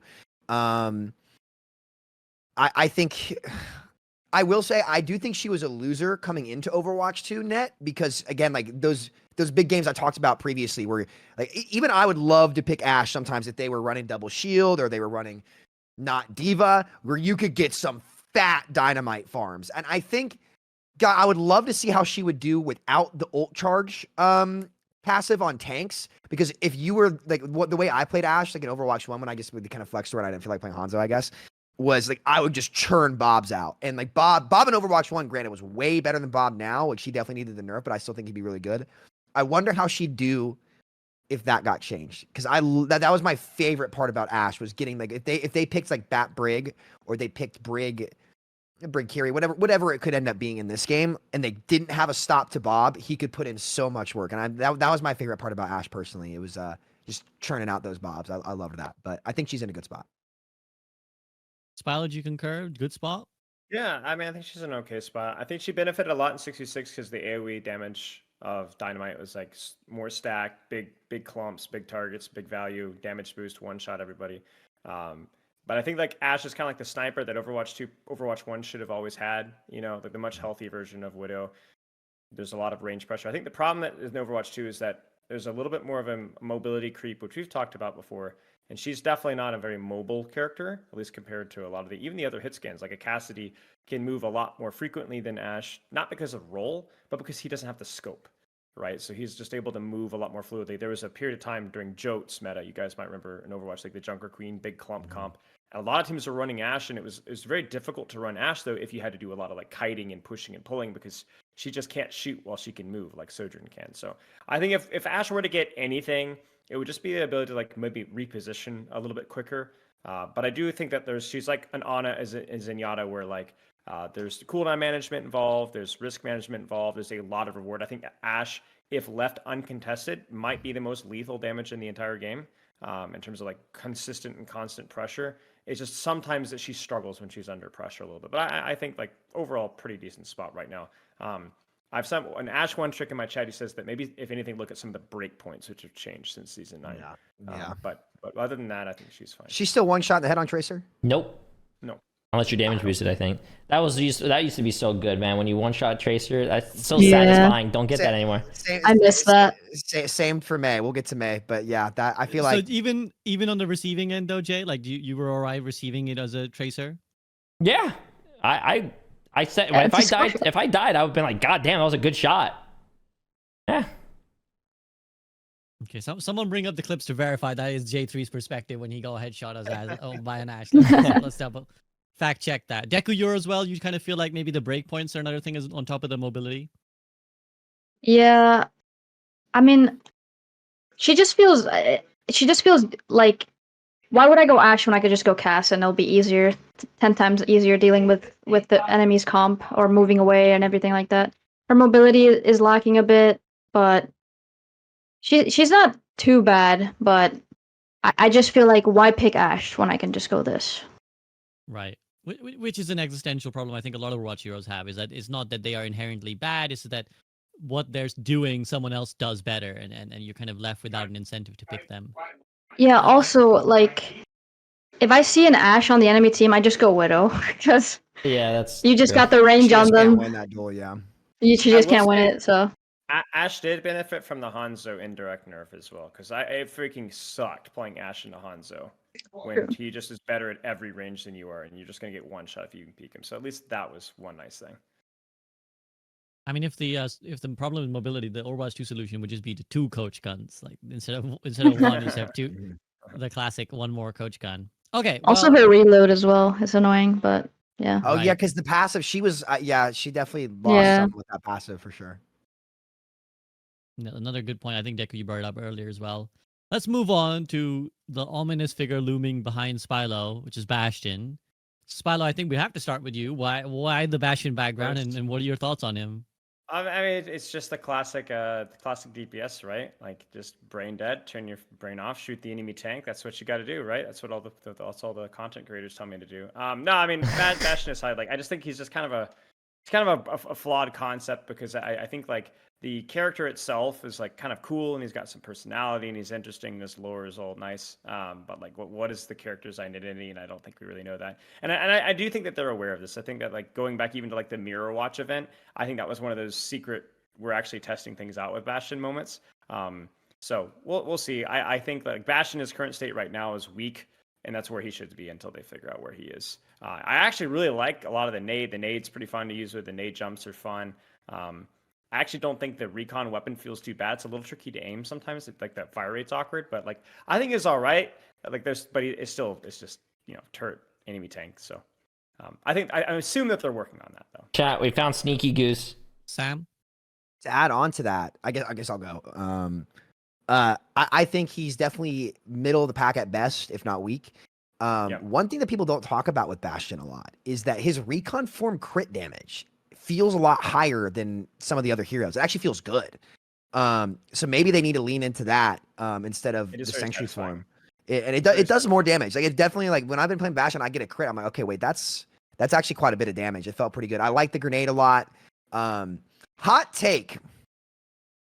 I think they really messed up and should have flip-flopped what his ultimate was in Overwatch 1 for Overwatch 2. I think configuration tank was so much more fun of an ultimate that would have been way better for Overwatch 2 and 5v5 than what it was in 6v6. And the problem I ran into is that, again, like towards the end, it was just double shield. And so you're better off staying in Sentry. But I loved rocket jumping in that ult. Like it was super skill shotty, right? And I think artillery would have been better against double shield previously than it is now, where everybody has the mobility now. And if they had used the mobility now, like imagine a Sojourn sliding and it's like, oh, I'm hitting that shot. Like I dare you to slide, because you jump at the end of that slide, I'm flicking you at that projectile. I'm going to drill you, right? And just one shot kill. Do you think it's too late for them to be considering doing that, bringing back configuration tank? I'd love to see that. Anything. It wouldn't change anything. Like the old, Mhm. they wouldn't have to really change anything that I know. I mean, I don't know jack all about coding, but in Yeah. terms of hero design, you could just literally plug and play, and it. I it's would. gonna be That might just be a random ask, but I like the old ult a lot more. I think it was super fun. Skill expression, like, and it was Yeah. unique. And you just hear the doo, doo, doo, doo, and then the Bastion's just coming out. It's just I don't know. I missed that, but I think other than that, I middle of the pack are weak. Hmm. I need a ringtone just Samito doing the Bastion ult noise. Yeah, somebody needs a clip on. You know how many Somebody Salt needs a Shaker clip on duos I had playing Bastion, man? Trust me, it's Oh, man. engraved in here on Old East Coast. So Yeah, I hear you. yeah, geez Louise. Jay, how about you? You kind of do you feel like middle of the pack? Yeah, I kind feel of weak. I feel middle. I think his grenade's a lot of fun, and it's really strong. I remember playing Bastion a few seasons ago, and he was a lot of fun. But I think he's in the middle of the pack now. He's very big, a very big hitbox. Sojourn would just farm rail him. Cassidy as well, you know. Yeah, I don't see a lot of Bastion players as well. I only run Bastion if I see like Bowie on the other team, and I know he's not going to switch off Reinhardt. So just make his life a little hell. But that's about it. That's fair. Which I'm sure a lot of Reinhardt players are crying in Bastion noises there, and hearing that's your approach. Deku, how about you? Honest, dishonest hero? I think he's in between. He's middle of the pack because he's not crazy like strong how he was a couple seasons ago against tank, but I think he's still a good pick for me, at least if I see like Winston and I don't play Reaper or anything, and I just get pissed off. Like I'm trying to play Widow and they on Winston diving me, I'll just go Bastion and make him swap. So he's a good character if I want to piss off the enemy tank. That's about I hate it. you so Damn. much. I know this is like the exact thing that Your people turn, hate Spylo. Smell the playing blood, tank buddy. for. Yeah, I mean that's your pet peeve, Spylo. I mean we don't even need to dwell on it. I think we know what's coming. So we're gonna move on in the interest of time as well to talking about Cassidy. Sorry, I opened up. If you heard weird ambient noises, because I have Outer Wilds alt tabbed because I was still playing it before the podcast. You might have heard like fire crackling noises. I accidentally opened it up. Let's talk about Cassidy, because this has already been you've already been mentioned. You guys have already brought him up a few times, and I'll go to Deku first actually, because Deku, you kind of directly said, well, why would I play Ashe when I can play Cassidy? And I see a lot of Cassidy. So you feel like Cassidy's in a strong place right now? Yeah, I feel like he's really good right now. I see him picked almost every single game. Trust me, because I try to pick him and then someone else picks him and I can't pick him. But yeah, overall I think he's a well-rounded character, so he can deal with a lot. He can deal with dive. He's not too immobile where he can't move with the team. Like he can play in like a rush comp as well. He's in a good spot, so I wouldn't even touch him.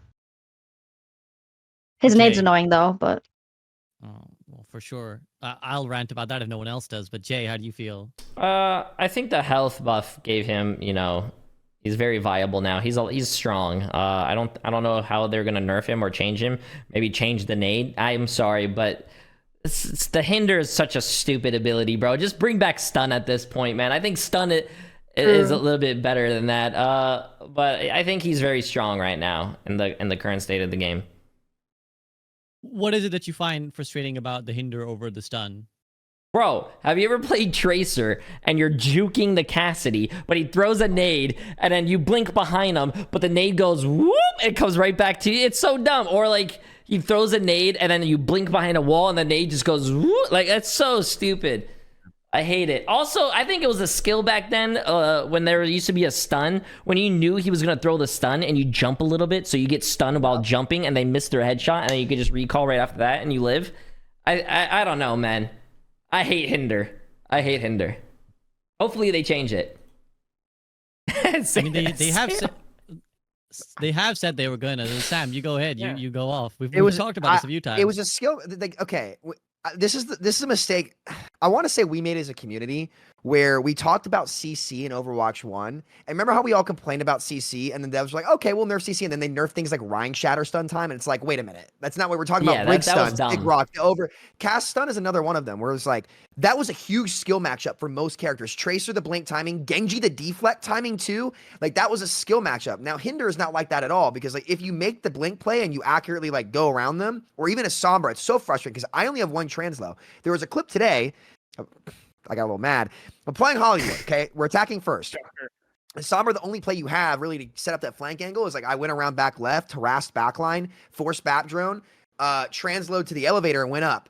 The cast from the point threw a hinder up and it went and stuck me up there where I wouldn't have been at risk if it was old stun because I played my range right. And then of course rack attacks in the skybox and Lucio. I'm sitting there for a second and a half, just can't move. And I just explode. I'm like, all right, maybe I should have played that better.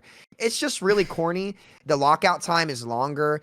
I don't think it's better. And like it definitely was a skill matchup before because you could do the jump time. Like you had a ton of like little micro options that made the game so much fun in Overwatch 1 that I think they should just bring back the old stun.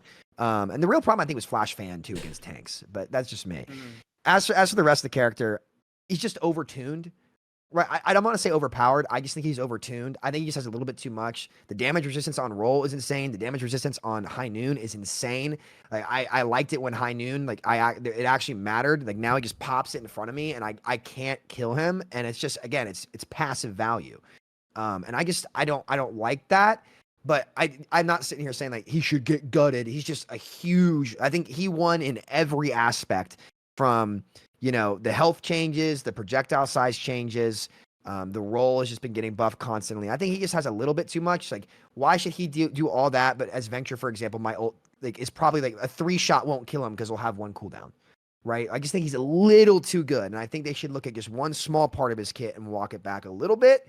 But they definitely should not like gut the hero or anything. But I think you just pick him in ranked and autopilot. That's pretty much it. I'm gonna do after this. Yeah. You could tell again people's experience coming through because we gotta get Quaked on in chat who's like, kill Cassidy in the lore, just got him right now. So I think there's a little bit of an influence on what you play there. Spilo, how do you feel about Cassidy? Have you ever seen a pro Cassidy play the game like in an OWCS mirror, like pro meta? Like it's really funny watching them use Hinder because they'll just throw it. They'll just like throw it like 20 meters away. Like the cooldown is like irrelevant because it just like it's like one of those cooldowns that we really hate where it's top heavy, right? Where in some circumstances versus the right hero in the right circumstances, there's no counterplay. You throw it versus Quaked on Doomfist, it's over. Bye, bud. Like you're done. Or if your Tracer gets, I have a clip here on when I was spectating an OWCS match where like the Cassie just did the thing. You just threw it across the map. It accidentally stuck on a Tracer, who then tried to blink away, but because it got closer, she couldn't, get rid of it, and it killed her. Like he wasn't even aiming for her; he just like threw it across the map, and like that's like the perfect example of like I think what ended up happening is that people didn't like stuns. So, like slow, you can still play the game, like you can still shoot and stuff, but the problem is that the slow lasts longer, correct? But the other thing is that the stun was like a skill shot, like because it was so brief, you had to get the timing just right. The Hinder is a lot less skillful. So when I got stunned by Cassidy as a Genji or a Tracer, it was more like, all right, that's annoying, but you know what? Okay, fair. But if you get hindered, you're much less likely to be impressed. I'm not impressed if you hindered me. I'm not impressed. I'm annoyed. So, one thing I want to bring up is that they have said in that AMA that they're gonna make the magnetic grenade like flashbang. Yep. So does that alleviate some of your annoyance? I don't know.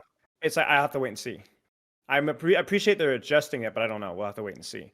But yeah, it just needs to be like a cooldown that he can actually use for a purpose, because I think that's the problem with Hinder is it's almost strictly used defensively, and it's like terrible offensively, right? Like it's not very effective offensively, and so I think that's kind of one of the problems. So we'll see with the rework.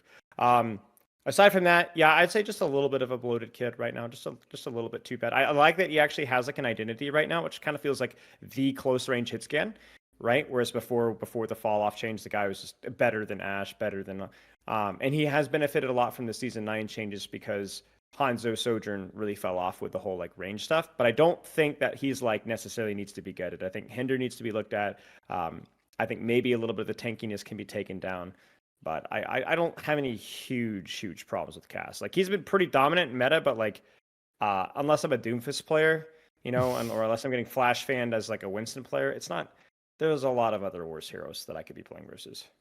Deco, I'll take it back to you and Jay as well. Like, do you think sometimes we kind of misdirect where the problem is? Because like maybe it's the right click that's what people were really annoyed at beyond, like it's like I don't think anyone objects to the left click of a Cassidy. It's like the right click, the mass HP and the hinder, obviously that kind of get annoying. Probably the most annoying part of his kit is definitely the hinder. Mhm. I feel like the right click is necessary sometimes because tanks just always get up in your face, and it's like the only way to defend yourself as Cassidy against a tank. So I don't mind the right click as much as I do the hinder. The hinder's annoying. Like Samito said, I prefer the stun from Overwatch 1 because like it's only like a second, and you can easily dodge it, right? You can bait it out. It wasn't that bad. This is worse. Jay. It was funny. I forgot who mentioned it, but I remember playing an Eichenwald, and I didn't want to say it and interrupt. I remember playing Eichenwald. I was attacking. Second point. I came out of spawn, walked through the double doors. I threw a hinder over the castle, and it landed by the cart, and we were almost capping, and it stuck someone. I think it was a Moira. And it was hilarious. It killed her, and we fucking won the game because of it. I think hinder is stupid. It's just an ability that should not even be a thing. I wish I could get that clip. It was funny, dude.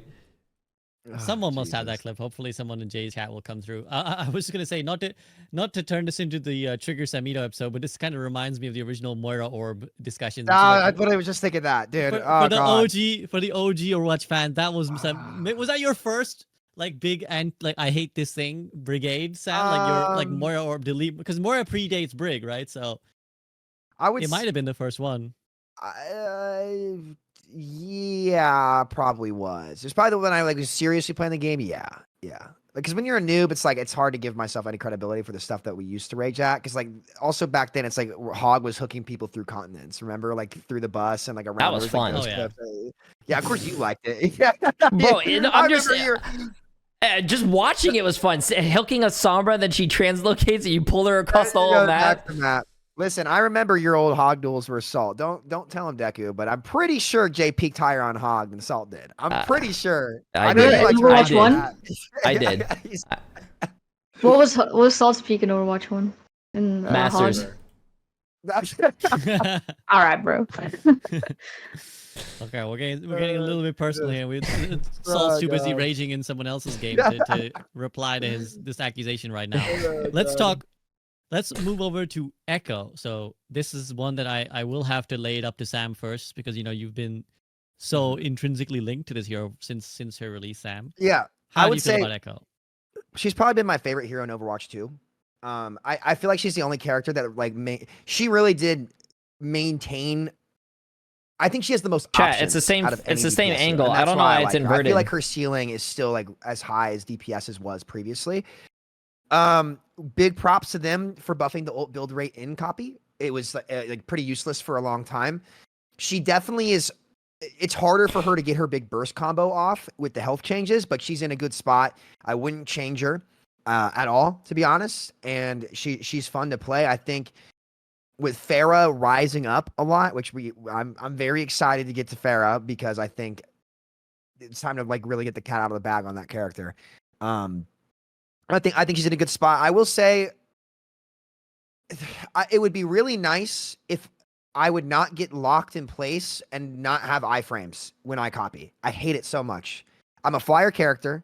Let me use my ult while flying.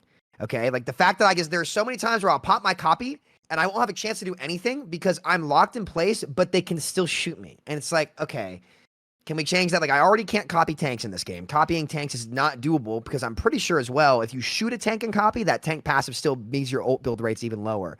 And I hate that so much. I hate it so much. It really limits your options about who you can go for and who you can't. So I would like to see copy have either iframes when I'm for iframes means like invincibility frames for I guess people in the comment section who don't know. Or just don't have me be locked in place right when I copy a target. And that would be really nice. But otherwise, I would not touch the character at all. I think she's in a good spot, and I'd be very careful buffing her. I wouldn't do that anymore. Dick, I'm going to take it to you next. Echo. I think Echo's pretty well balanced right now. I don't have any complaints. I mean, I'm a hit scan player, so Echo isn't almost ever an issue in my comp games, but the only thing that's annoying is her sticky bombs. That's about it. I think she's pretty good. She's not too hard to beat. She's not OP. She has her moments, so she's in a good spot right now. Thumbs up.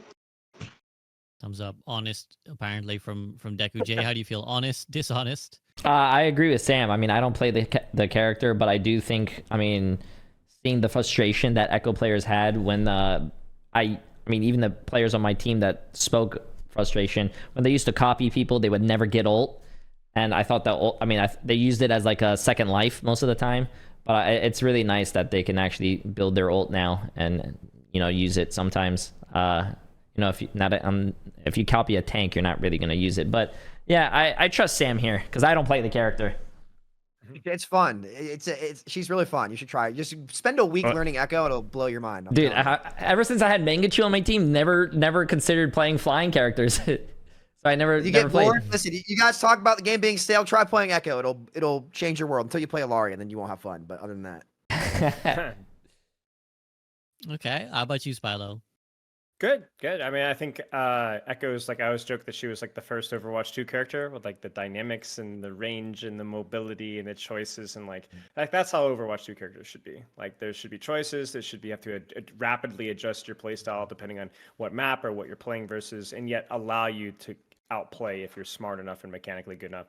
Obviously, like the HP increase of Season 9 was a little bit tough, but in a way that's not unhealthy because it means that it's not just a sticky beam rinse and repeat simulator, right? You actually have to hit some primary fire.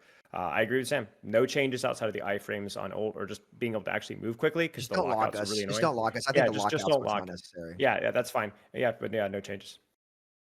Cool. Okay. In that case, we can move on to perhaps one of the most memed characters in Overwatch, Genji. Let me go. Okay, Sam, I- are you gonna tell Listen. this? Are you gonna tell us the story about how Genji got you into Overwatch with the? No, the I'm not. Dragon's Show? I'm not. I'm just gonna lay it on the line here. How is it that we increase every character's health pool and Blade is still at 110 damage a swing? What are we doing? Come on. His Dragon Blade limbs per 10 apparently are way down. I'm not sure if you guys saw Abby Overwatch's video talking about like Genji, the hero that lost his identity. I think, like, listen, I would be okay with Blade not being damage boostable at all if it means that he got his mid fight back. Like, Genji's mid fight is just so much fun.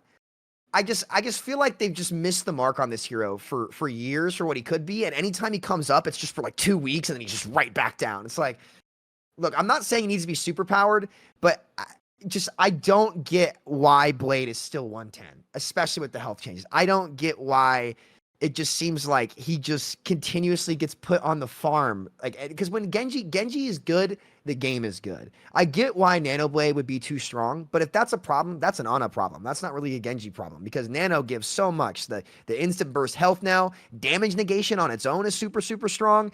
I wish they would really take a hard. I think Genji's a hero that they should take a hard look at and ask themselves, like, what's fun about this character? What made him so enjoyable? Why is he a staple hero of Overwatch? And how can we cater that kit to be more about the mid fight, the rush of being like what Genji offers to a first person shooter? Nobody's ever come close to replicating. He's super fun, the most demanding. His cooldowns are both neutral in the game, honest, as Dante would say, right? Like you get the honesty thumbs up. I really wish. It's crazy to me that Moira got tuned up more than Genji did in post the changes. That's just crazy to me. It's like that's the kind of hero you want. That's why people would log back on to Overwatch every day. So look at Dragon Blade. 110 is a sick joke. I think it's been funny for 4 years, guys. It's been funny for 4 years. Can we address this character now, please? Thank you. And that's all I got on that one. But Jay, you were nodding, but do you concur? Are you happy with like how Genji? I don't play Genji, but I do think it's with a lot of characters, it's kind of ridiculous that you give characters a health buff, but you also don't touch how much damage some ults do. I think Genji was one of them. I mean, they made him swing faster, and that's about it. And it didn't matter. It almost made it. Man, I think it matters. It's just maybe not quite enough. I mean, I think you get extra it's not enough. swing or two in. You can, but there's so much mobility and so many abilities that can get used in that time. It just should have been a damage increase and not a swing speed increase. But you kind of don't feel like if Genji was buffed, Jay, you would be fine with it. What kind of buff are we talking here? what kind of buff? Not just raw damage, but like his blade? Go ahead, Sam, propose something and let's see how Jay responds. You have two ways you can go. If you're gonna keep Blade weak, you need to buff its build rate so it comes up faster. I could see a really- lot of nano blades coming in with that. And that's the problem. Like I would go with Siegel's suggestion where that he had a forever ago where he was like, listen, Blade can't be damage boosted, buff his mid fight, and then maybe buff the Blade build rate a little bit, and that you can give him maybe a little bit more what do you damage mean on when the you say shuriken. buff his mid fight? Like you either I wouldn't touch his cooldowns. I think dash and deflect are two great cooldowns. Spilo, I'll let you go to this because I feel like you had something you were gonna say. Yeah. Am I crazy? Yeah, no, I'm just gonna say like food for thought. Like in this discussion, the reason why they're not gonna buff blade damage or dash damage is do the math. It's 160. Nano boost is 80. 240. That's what they want. They don't want slash damage nano blade. So the first thing that we have to address is damage boost with blade. And if we can address damage boost with blade, then we can start talking about buffs to dash damage, which that's another thing that we're not talking about. It still does 50 damage, right? Not 55, not 60, but 50. And also the blade damage. I think it starts with that conversation. Damage boost and blade, because that's the worst thing about Genji. Everything else, fixed skill. Nano blade is not skillless. Like there's a huge ceiling, but like you don't have to be good to get value out of nano blade. Yeah, that's the problem. It's like when you're at the floor of the game, and this is probably why they nerf it so much. It's when we're playing, people can hit their cooldowns. Most players can't though. So the Genji just gets to walk up to you free. That risk is so much lower because nobody can hit an ability. So I don't know. Look, it sucks that again, yet another support changing breakpoints that the DPS player has to bite the bullet for. What else is new, right? But no, I would like to try Siegel's suggestion of maybe Blade shouldn't be damage boostable, and because Nano Blade would still be good. Damage mitigation is super strong because you can still get that very aggressive play style. On that, maybe Blade can't be damage boostable, and his shurikens get a little bit more damage, and Blade goes up to 120, and then maybe slash at whatever the breakpoints would do to get it back to where it's like okay, maybe I shouldn't be a 3 slash on a Cassidy without even using his roll. I've seen clips of Moira's coalescing an Ana, and he's just sitting there like a wet pool noodle trying to kill him, and he just can't. And they play it perfect too, so it just kind of sucks. That's what I would do. I'm not sold on it, but I'd like to see it. I'd like to try it. Better than it would be now, for sure. I like the no damage boosting of it because they did something with similar to fix the Hanzo. Remember the Hanzo? Yeah, with the yeah. grabs? I think that would be kind of cool to do. I would like to see that. Well, because it's uncounterable. That's the thing. It was like Grab Dragon. You Yeah. couldn't counter it. Like you damage boost. It was just literally it's just auto win. It's too old. Nano but was it's crazy literally too. uncounterable. Yeah. You couldn't. Yeah. Nano Dragons. Chat, were what are you insane. guys saying? Remember wasn't Nano Diva Bomb a thing? Or you could Mercy damage boost the baby Diva, and it would like make the bomb do like 1,500 damage I or think something. I so. forget what it was. Something crazy. It was interesting and ironic because that was back then, and now like there'd be 5 things that would counter a Grab Dragon. Like you could just pedal them out, you could Suzu them, you could lamp them, and One you'd quick be thing, done. can I just spitball some thoughts? So I will say this, like I think that we could talk about like blade damage, we could talk about dash damage, we could talk about damage boosting blade. I would even hot tech here, minor thing, maybe even shuriken speed just a little bit. Just a small buff. But like I will say the Genji's probably, maybe it's just because the popularity of the character is like the most cooked character that I see on like Twitter and Reddit. And I actually don't think he really needs all that much. People are like, let's give him 2 dashes or let's rework this. He Let's does not need no, help. Two He does not dashes. need fine. He's fine. Crazy. He's fine. Like just like make these like little tweaks with this and that, and then just leave him as is. Do not touch his cooldowns. Don't touch his damage. Just the damage of like blade dash or damage booster. Just like little things. He doesn't need that much. I think He's people a are freaking perfect out. median for the game. I've said this forever. Yes, It's like I if agree. Genji is neutral into most of what's in the game's in a great spot. It's like So Winston. People are like, "Oh, we need to buff Winston." No, stop, no, stop, yeah. shut up. Winston's fine, exactly as he is. He's perfect. okay, I'm gonna take it to Deku here because I want to hear her thoughts on this as well. Deku, are you these guys are kind of largely in favor of Genji? They're like, yeah, I mean, Salt's having his fun too. I'm sure Salt has an opinion on Genji. But yeah, how do you feel? These guys are quite positive. Are you equally positive on Genji? So I don't play any Genji at all. I don't mind if he's not in most of my games, but I do agree that he needs something because he's not the best character right now. Like I wouldn't mind if he got like a more damage during Blade, but without damage boost or nano taking into effect. That I probably wouldn't mind, but yeah, he's pretty easy to counter. He doesn't seem like he's strong right now at all. He's very mid, so I wouldn't mind a little small buff on Genji, and I think that's perfect. Do you view him as like a fundamentally skillful character? I think this is one of the things that the Overwatch community kind of does. At least the people who talk about Genji, they kind of view him as like he's really fun, high skill ceiling, like the kind of thing that got people into Overwatch. Do you view him that way, or do you view him as like maybe he's kind of overrated? Like I don't know if he's all that skillful. Okay, sorry, one sec. Salt's mom was asking me a bunch of questions. So, what did you just ask me? Sure. So rephrase the question, do you view Genji as a fundamentally skillful character? Like I think the Overwatch community often does. I think you he view is him as- skillful. Yeah, because I Yeah? can't even play him, so he definitely takes skill. Like you have timing, and you have to like, manage your cooldowns correctly to play him. So I think he definitely has a high skill ceiling for sure. Him and Tracer, I think they're both skillful. I see Jay nodding. Jay, I got like a couple seasons ago, I got coaching from Jake on Genji, and one of the things he was saying, like, Jake is such a funny guy because he's like the hype killer sometimes. Like you want to build drama, and Jake will just say it how it is. And I start day one, I'm like, all right, Jake, you're gonna coach me on Genji, and he's like, sure, but listen, SAB, you should just play Tracer. Like 99% of the time, instead of just playing Genji, you should just play Tracer because she just does everything better. Like, do you view Genji that way? Do you just like maybe he's not all that? Like, you just play Tracer. I mean, I can't play Genji. I just play Tracer. That's where I put all. I mean, it's not that I don't want to play Genji, because I do think Genji's fun and I mess around with him in quick play. It's just, it comes back down to when I first started learning the game, I never had to play Genji. I was always the Tracer player. I had like, Zachary and Mangachu doing the Genji. I mean, I still got benched on that team, so. Maybe you should have learned Genji.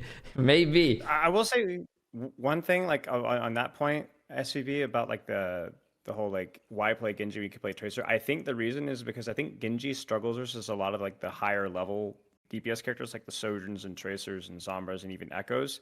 Because I always look at Genji as like he's really good versus the immobile characters, right? Because he can stage for free, he's got the assassin, but he's actually not the best duelist versus other duelist characters, is the weird irony. And I think that's where like the shuriken accuracy can be kind of a thing where like a lot of those characters can kind of play the short mid range and kind of keep their distance from Genji, and Genji can't hit shurikens on them, like he can't. So yeah, I'm sorry I interrupted.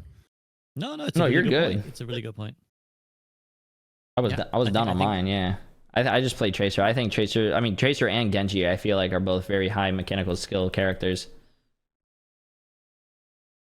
Okay, I like it. Okay, well, we'll move on to Hanzo now. I'm actually not going to let Sam go first here because, I want to hear some of the other thoughts first. And I want to hear from Deku first because Deku, this is a hero you play quite a bit. Or at least I've known I don't you to. play him too much. I play him sometimes, like if someone picks Widow on a sniper map, I'll play Hanzo, or King's Row is a pretty good Hanzo map in my opinion. So is Lijiang Tower.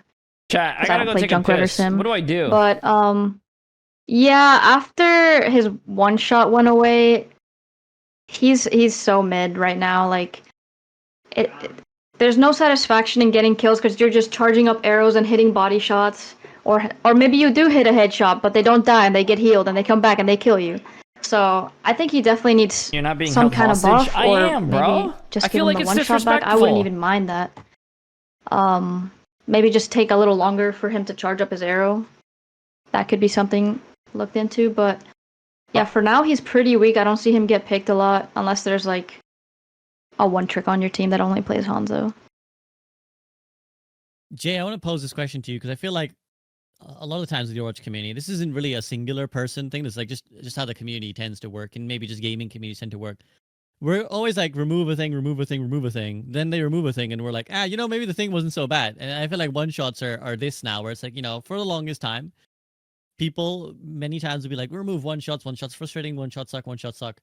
And then Hanzo comes along, they remove his one shot, and now people are like, maybe one shot's good. Maybe we want it back. So how do you stand on this? I feel like it's a thing, like you don't know what you have until you lose it or something. But I feel like Hanzo is kind of useless right now.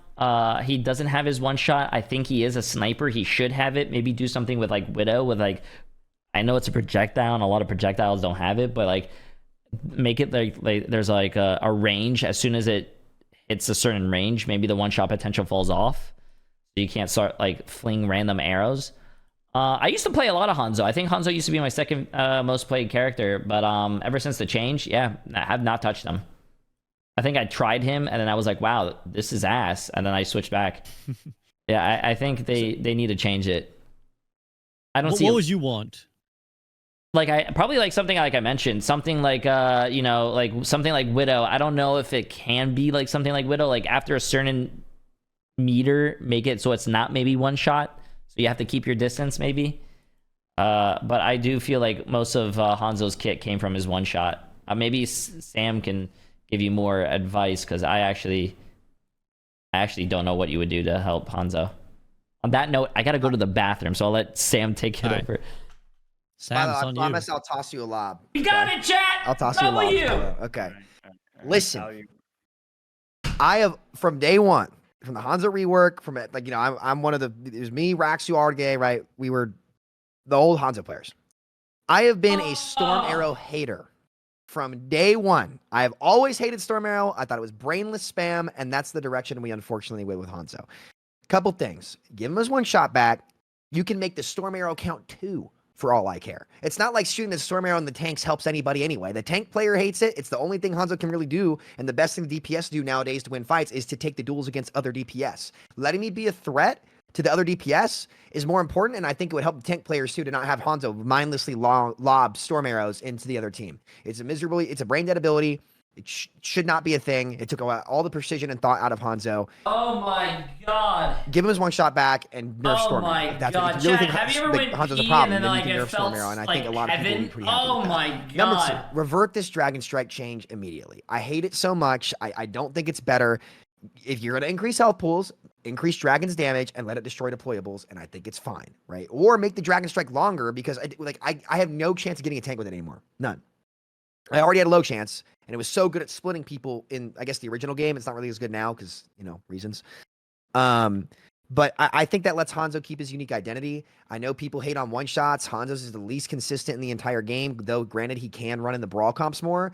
But I think Storm Arrow has been a bigger issue for a long time. I think that's where people have the big issues with him. Where like, he's just brainless spam. It's like, yeah, well, when you pull out Storm Arrow, it really is brainless spam. So I think Raxu said the same thing way back in the day, like just remove the Storm Arrows or reduce the Storm Arrows, give him his one shot back. And that's what I would do personally. I think Dragon Strike is just an outdated ultimate too. Like let it destroy. There is no reason my Dragon Strike should not break an immortality field, bro. Or an Alari pylon. Like I would, I've said this last time. I would Chat, that felt so Dragon good. Strike a pylon to break an Alari off an angle. And then it's just Spilo. I'll toss it to you for the brainless tank busting stuff. I hate Storm Arrow. Yeah, I think it really just comes down to what direction do you want to go? Do you want to like make Hanzo this more Overwatch 2 dynamic character, or do you want to give him like very clear defined strengths and weaknesses? Because right now he doesn't really have either.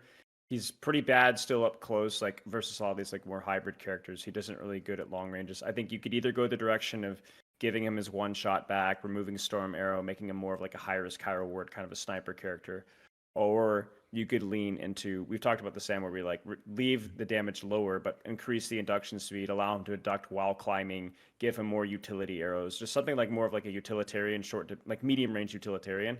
I think like you just have to decide what direction you want to go, right? What direction you want to go with the character. How do you respond to, because I think a lot of people who dislike Hanzo would be like, well, yes, it's the brainless spam of the Storm Arrow, but also it's just that like I think it's the same thing that Junkrat suffers from, is that the public perception is you're walking in like a room, and I think the thing I often would think of something like a Colosseo, right? It's like this long narrow choke area, and there's just this stuff constantly flinging your way, and one of them hits you and kills you, and that's kind of like where Hanzo arrows were, right? And it's like it is for a lot of metal rank players, like you're just walking along, whoop, something just came flying. Yeah. You just look at the kill cam, he's just chucking it at a corner, like. Is there something that can be done for that isn't removing the one shot? No, like you either leave the one shot or like we said, just make it like leave the damage as is, but just make it faster to induct. I don't think there is an answer to that. So is that just something that players like you gotta accept that will be a thing? That's where I'm being devil's advocate with, like, I know we're in a DPS player call here where we've got a lot of Hanzo advocates in here, but like that's kind of like you have to choose your poison here. Either we give Hanzo his one shot identity back, or we take the character's identity in a different direction. And right now, all we've done is taken away the one shot without moving him in a different direction. So that's why people I think are upset. Did you understand that criticism, Jay, when you were playing Hanzo? Would you be like, did people say like, "Oh man, it's so fucking brainless. You just headshotted me out of nowhere"? Yeah, there's some times where I shoot randomly at a corner and then someone turns the corner and just dies. I've had that several times. But I really want to know what Sam said when I had to go to the bathroom. What was your take? I basically just said, like, a lot of the OG Hanzo players always hated Storm Arrow, and Oh, like okay. the people that complain about like Storm Arrow, I was like, listen, just reduce the Storm Arrow count so it's less like just raw output, just crushing somebody and making like you can keep him slow and let him have his one shot because like his fire rate and his output generally was lower, and because his again it's a little tougher with the projectile size changes and stuff like that. But I'm okay with leaving him like forcing it to be more of a niche skill shot. I loved playing Hanzo when he was like that. I think many people did too. I think that's what makes him unique. And to be honest, I feel like that's what most of the projectile role is. I think a lot of those characters generally are specialists, and that might be what they should be. The flex DPS role generally is more of a niche role aside from a couple characters, and I think that's okay. I think trying to make Hanzo a generalist, like he'll never be better than Cass. He'll never. Well, in some brawl comps he will be, but go ahead, Spilo. I was saying that I think I look at like most projectile characters as being a little bit more utility based, right? Like in terms of what they provide. Even things like Junkrat, Pharah, Mei, Sombra. I wouldn't call Sombra exactly his projectile, like, but they have like certain more. They rely more on their kit, right, and less on their just raw damage output. And I think Hanzo has really not had. I mean, Sonic is pretty useful, right? But Lunge is, kind of what if it's fine, like it's free value, but it's not great. Storm is just basically more damage, right? I think like that's kind of like where I will say one thing though. I think we need to be really careful about like what we lean into with Hanzo. I don't mind if we were to like allow him to have the one shot back, but there's like a certain trade off. But I saw one suggestion I really didn't like, which was allow him to keep his one shot, but the induction's a little bit longer. I don't like that. I think that like snipers are already a problematic character. Like it's really like feast or famine, right? I think that's the one nice thing about Hanzo is that like, okay, Storm Arrow sucks, but at least there's like some form of like consistent pressure. But I don't think we want like a projectile Widowmaker. I would not want to go that direction with the character. Okay. I think it's a good range of thoughts on Hanzo. I want to keep some of the speed because we got still a decent chunk of the DPS roster to go through. So to move on to Junkrat. I'm gonna take it to Jay first this time. Jay, how do you feel about the Jay Silly? Keep him where he is. He doesn't need his one shot, bro, or his little two shot. His shot with the mine, bro. Keep it where it is, man. I think Junkrat is fine. If you removed Hanzo's one shot, remove Junkrat's 1-2 shot ability as well. I hate Junkrat players. I was gonna say, so you're kind of on the fence as like a Junkrat hater. Like you're declaring like I just fucking hate this hero. I hate that character, bro. I mean, if we're talking about spam, Hanzo spams a choke, gets a kill. Oh man, that's annoying. Junkrat does the same thing. And where do you draw the line? Like I liked playing Hanzo, but I find Junkrat to be obnoxious. I just feel like his I mean when he was able to like not aim and just mine you, that's what tilts me, bro. A character that doesn't even need skill. Like if someone mines you and you're flying in the air and they do like old TF2 Demoman and like flick and shoot you, that's kind of cool. You deserve that. But not when you're like turning a corner. You can't land a pipe or whatever it's called. What is that, little mine or a little ball shot? Conk mine. What is it called? The concussion mine or the frag grenade? The frag grenade. There you go. When you can't hit that, but then you give up and then you do little 2 concussion mines. I hate that, man. Okay, so you felt like Junkrat was just more brainless and less skillful. So you didn't like going up and dying against a Junkrat. I hate Junkrats. Yeah, exactly. Unless it's And you're tough love fine and with it, this. like, then you're okay. Yeah. This is fine. Those were the days, man. Okay, we're turning into nostalgia watch here a Yeah, little bit. So I'm sorry. taking the deck. But no, it's totally valid. It's like if that's how you feel, then express it. Deku, how do you feel? Are you kind of on Jay's side? Where you're like, yeah, fuck that guy. I'm gonna double down and say fuck Junkrat. I do not like that character, and I don't know. They buffed like the size of his like projectile, right? Like a decent amount, because I feel like I see it coming. It doesn't look like it's anywhere near me, and I blow up anyway. But yeah, as long as Junkrat is not strong, I'm happy. If I don't see Junkrat in my games ever, good. Hate Junkrat. And again, I would pose the same question to you. Like, what is it that really frustrates you about Junkrat that maybe doesn't about some of the other heroes?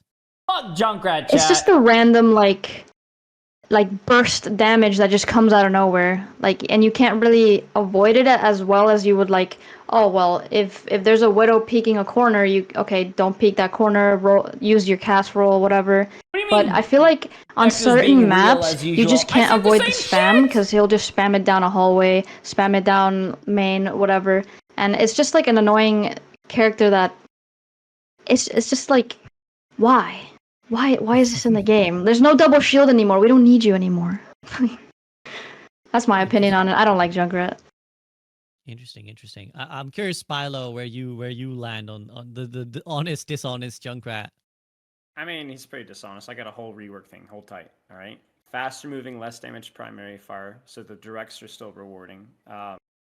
Reduce damage on bounce. So once that hits the floor or hits anything, you're immediately getting reduced damage. I know that might reduce some trick shots like bounce shots, but honestly, like that's the vast minority of situations. As soon as it hits a surface, the damage of the projectile is significantly reduced. But then you're increasing the projectile's speed so that you're actually able to hit things that are a little bit further. Like you just have to go this direction of this character in 5v5. Even before 5v5, like it's not a healthy character otherwise. And the problem is that you see some of these crazy Junkrat players, and there's only so much that they can do with the character. And I think that that's a limitation of the character design. I think probably you'd have to look at reworking trap. I think that's always Overwatch 1, Overwatch 2 always been just a crappy ability. I don't think that's particularly fun for anybody involved.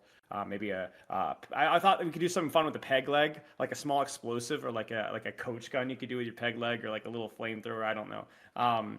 And I think the other thing as well is the conch jumps are super broken with him as well, because they force like verticality. You can't like really angle the concussive mine and then launch yourself horizontally very well. It always has a layer of verticality. I have Spilo turned up all the limits your mobility options with the mine, because it always shoots you up, which is not generally where you want to go. It's like really naked, right? So you would like, I think, more control over where you want to move yourself with your self mines. I think would be good. But yeah. Yeah, I believe it always goes 45 degrees up if I'm not mistaken. Like it always sends you 45 degrees up as long as it catches you. I remember again getting a little bit of Junkrat coaching from Jake. Like we did another week of it, and Sam, to Deku's accusation, just like this random burst damage. I kind of felt like the lesson I learned was basically that was it. That was all of Junkrat. Like if you couldn't hide around a corner and burst someone, you're useless, because like you cannot outduel anyone at any range that isn't immediately close range. Like any mid-range hero will outduel you no matter how good you are, just because the 2-tap takes so long. And so how do you solve the problem of Junkrat? So I'll say I think in Overwatch 1 it was more bearable, but like his style in Overwatch 2 was just guerrilla warfare. And that's just not fun. I will say they have to do something with him. If I agree, mobility with mines is probably the answer. And changing around how his primary works. Because even right now, it's still like I will miss. Like it was. Listen, you were a rat, right? That is a rat character, and sometimes you want to be the rat, you know. But I get why people would not like it. It was frustrating to play against a lot of the time, but they do need to do something with his conch mines, kind of increasing the frequency, making them be more utility based for movement around the map. I'm nervous about mobility creep, but that's just where we are. Tire's really strong. People don't talk about this. Rip Tire, granted, there's more immortality. Yeah, it's really strong. So like that win con is pretty powerful. I think Spilo's got the right idea for what kind of needs to happen with him. I'm nervous he's just going to be another version of Pharah, but again, what are you going to do? That's kind of like what you have to do in this format, I think. But I think it's definitely better to play against than the guerrilla warfare Junkrat, because at least with Venture, there's that opportunity, right? With the Venture combos, like, okay, there's the hinder, like I can move around, like you kind of know. Like with Junkrat though, there wasn't it was almost like you're walking through a haunted house or something, and you know that there's it's like where is it, right? Where is it? And that's just not. I don't think that's Overwatch, but I do think they need to do something with him. We'll see. I think Spilo kind of had the right idea. I like don't talk about Spilo's how good changes. Fire is. Yeah, it could be fun. Like it could be fun. Like, and honestly, you could give him like 3 mines and I mean zip zapping around. Like it could be cool, but we'll see. Yeah, again, I think as you guys said, it's one of those play styles that maybe is fun sometimes for the player, but it's like not fun to be on the receiving ends of. Like, you know, it was one of those maniacal characters where if you did get the like, I'm hiding around a corner, boom, boom, and just like delete someone, you kind of like run away. It was really laughing. easy mechanically to do it. And Yeah. you would giggle. Like it was like, you know, Yeah, you're you just know gonna be they're like, mad. Yeah. I got that guy. That's what I it's do. like, Fuck that guy. You know they're mad. You know they're mad. Like that's why. Exactly, It was yeah. corny. It was very corny. Very corny. But then when you're on the receiving end, you're like, fuck this shit. I don't even. How long was that guy sat behind that corner? There were sound issues too. I think for a while where like he wasn't making noise. Like when he would be up in the air, it's like you couldn't even hear him coming. Yeah. Like at least with Pharah's jump jets, you can hear them, or like Echo Glide, you can sometimes hear that a little bit more. So it's just Okay. Well, we're going to talk about a couple of heroes now on the bounce. So the projectile heroes happen to be 3 on the bounce here. We got Junkrat, we got Mei, and then after that we got Pharah. So there might be some similar things that we're going to discuss here. But let's talk about Mei first. Deku, I'm going to take it to you. May. I think probably gets seen a lot less than we've seen her previously, but how do you feel about her right now? I think she's really weak right now. I don't see her ever being played. Even my friend that's a May one trick, I don't know if you guys know George, he has not been playing May this season at all. Like, it's just a bad character. The most you could do is maybe, I guess, if you're playing against Reinhardt, maybe it'll be a good pick. But other than that, you just don't pick her for any reason. She's just bad all around. And I guess it's because of those changes where she can't, like, one-shot Tracer anymore. She can't do much. She has to take so many body shots, and she has to charge up her shots as well. So she just gets left behind, I think. And do you want to see? Do you see like a place for May in like your meta, like how you see Overwatch being played? I mean, I wish every character could be played evenly, right? I remember that one patch. Which one was it? Anyways, yeah, I mean, I don't mind, if there is May in my game, as long as it wasn't as busted as it was a couple seasons ago. But yeah, it's bad that some characters just get left in the dust. Hmm. So she is a buff for sure. Something. I don't know what, but something. Jay, how about you? Where's Mayfall? She's in your Junkrat camp, or is she in your like, you know what, maybe she needs something? I do think May needs something. I don't see a lot of Mays being played. You know, fuck it. Bring back her freeze, bro. If she holds down left click, bring back her freeze, dude. Is this gonna be your stance on mostly just go back to Overwatch 1, man? Just go back to fucking Overwatch 1. No, I think, didn't they have her freeze in Overwatch 2? No? They didn't. no, The no, reason why never. it sucks right now, they didn't compensate its damage at all, so it does nothing. I thought they did something with May and then they had to revert it because it was It like... was slow. They increased the Ah. slow to 40%, and then they put it back down to 30. Okay. Yeah, I just don't think May's good right now. Maybe it's the health and she can't one-shot, the Tracer, but I mean, that's just one character she's going against.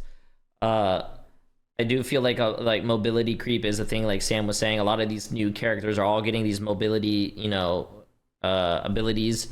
And so, you throw down a May ult, no one's going to be caught in May ult, especially with Lucio being strong right now. You throw May ult down, Lucio just speeds everyone out of it.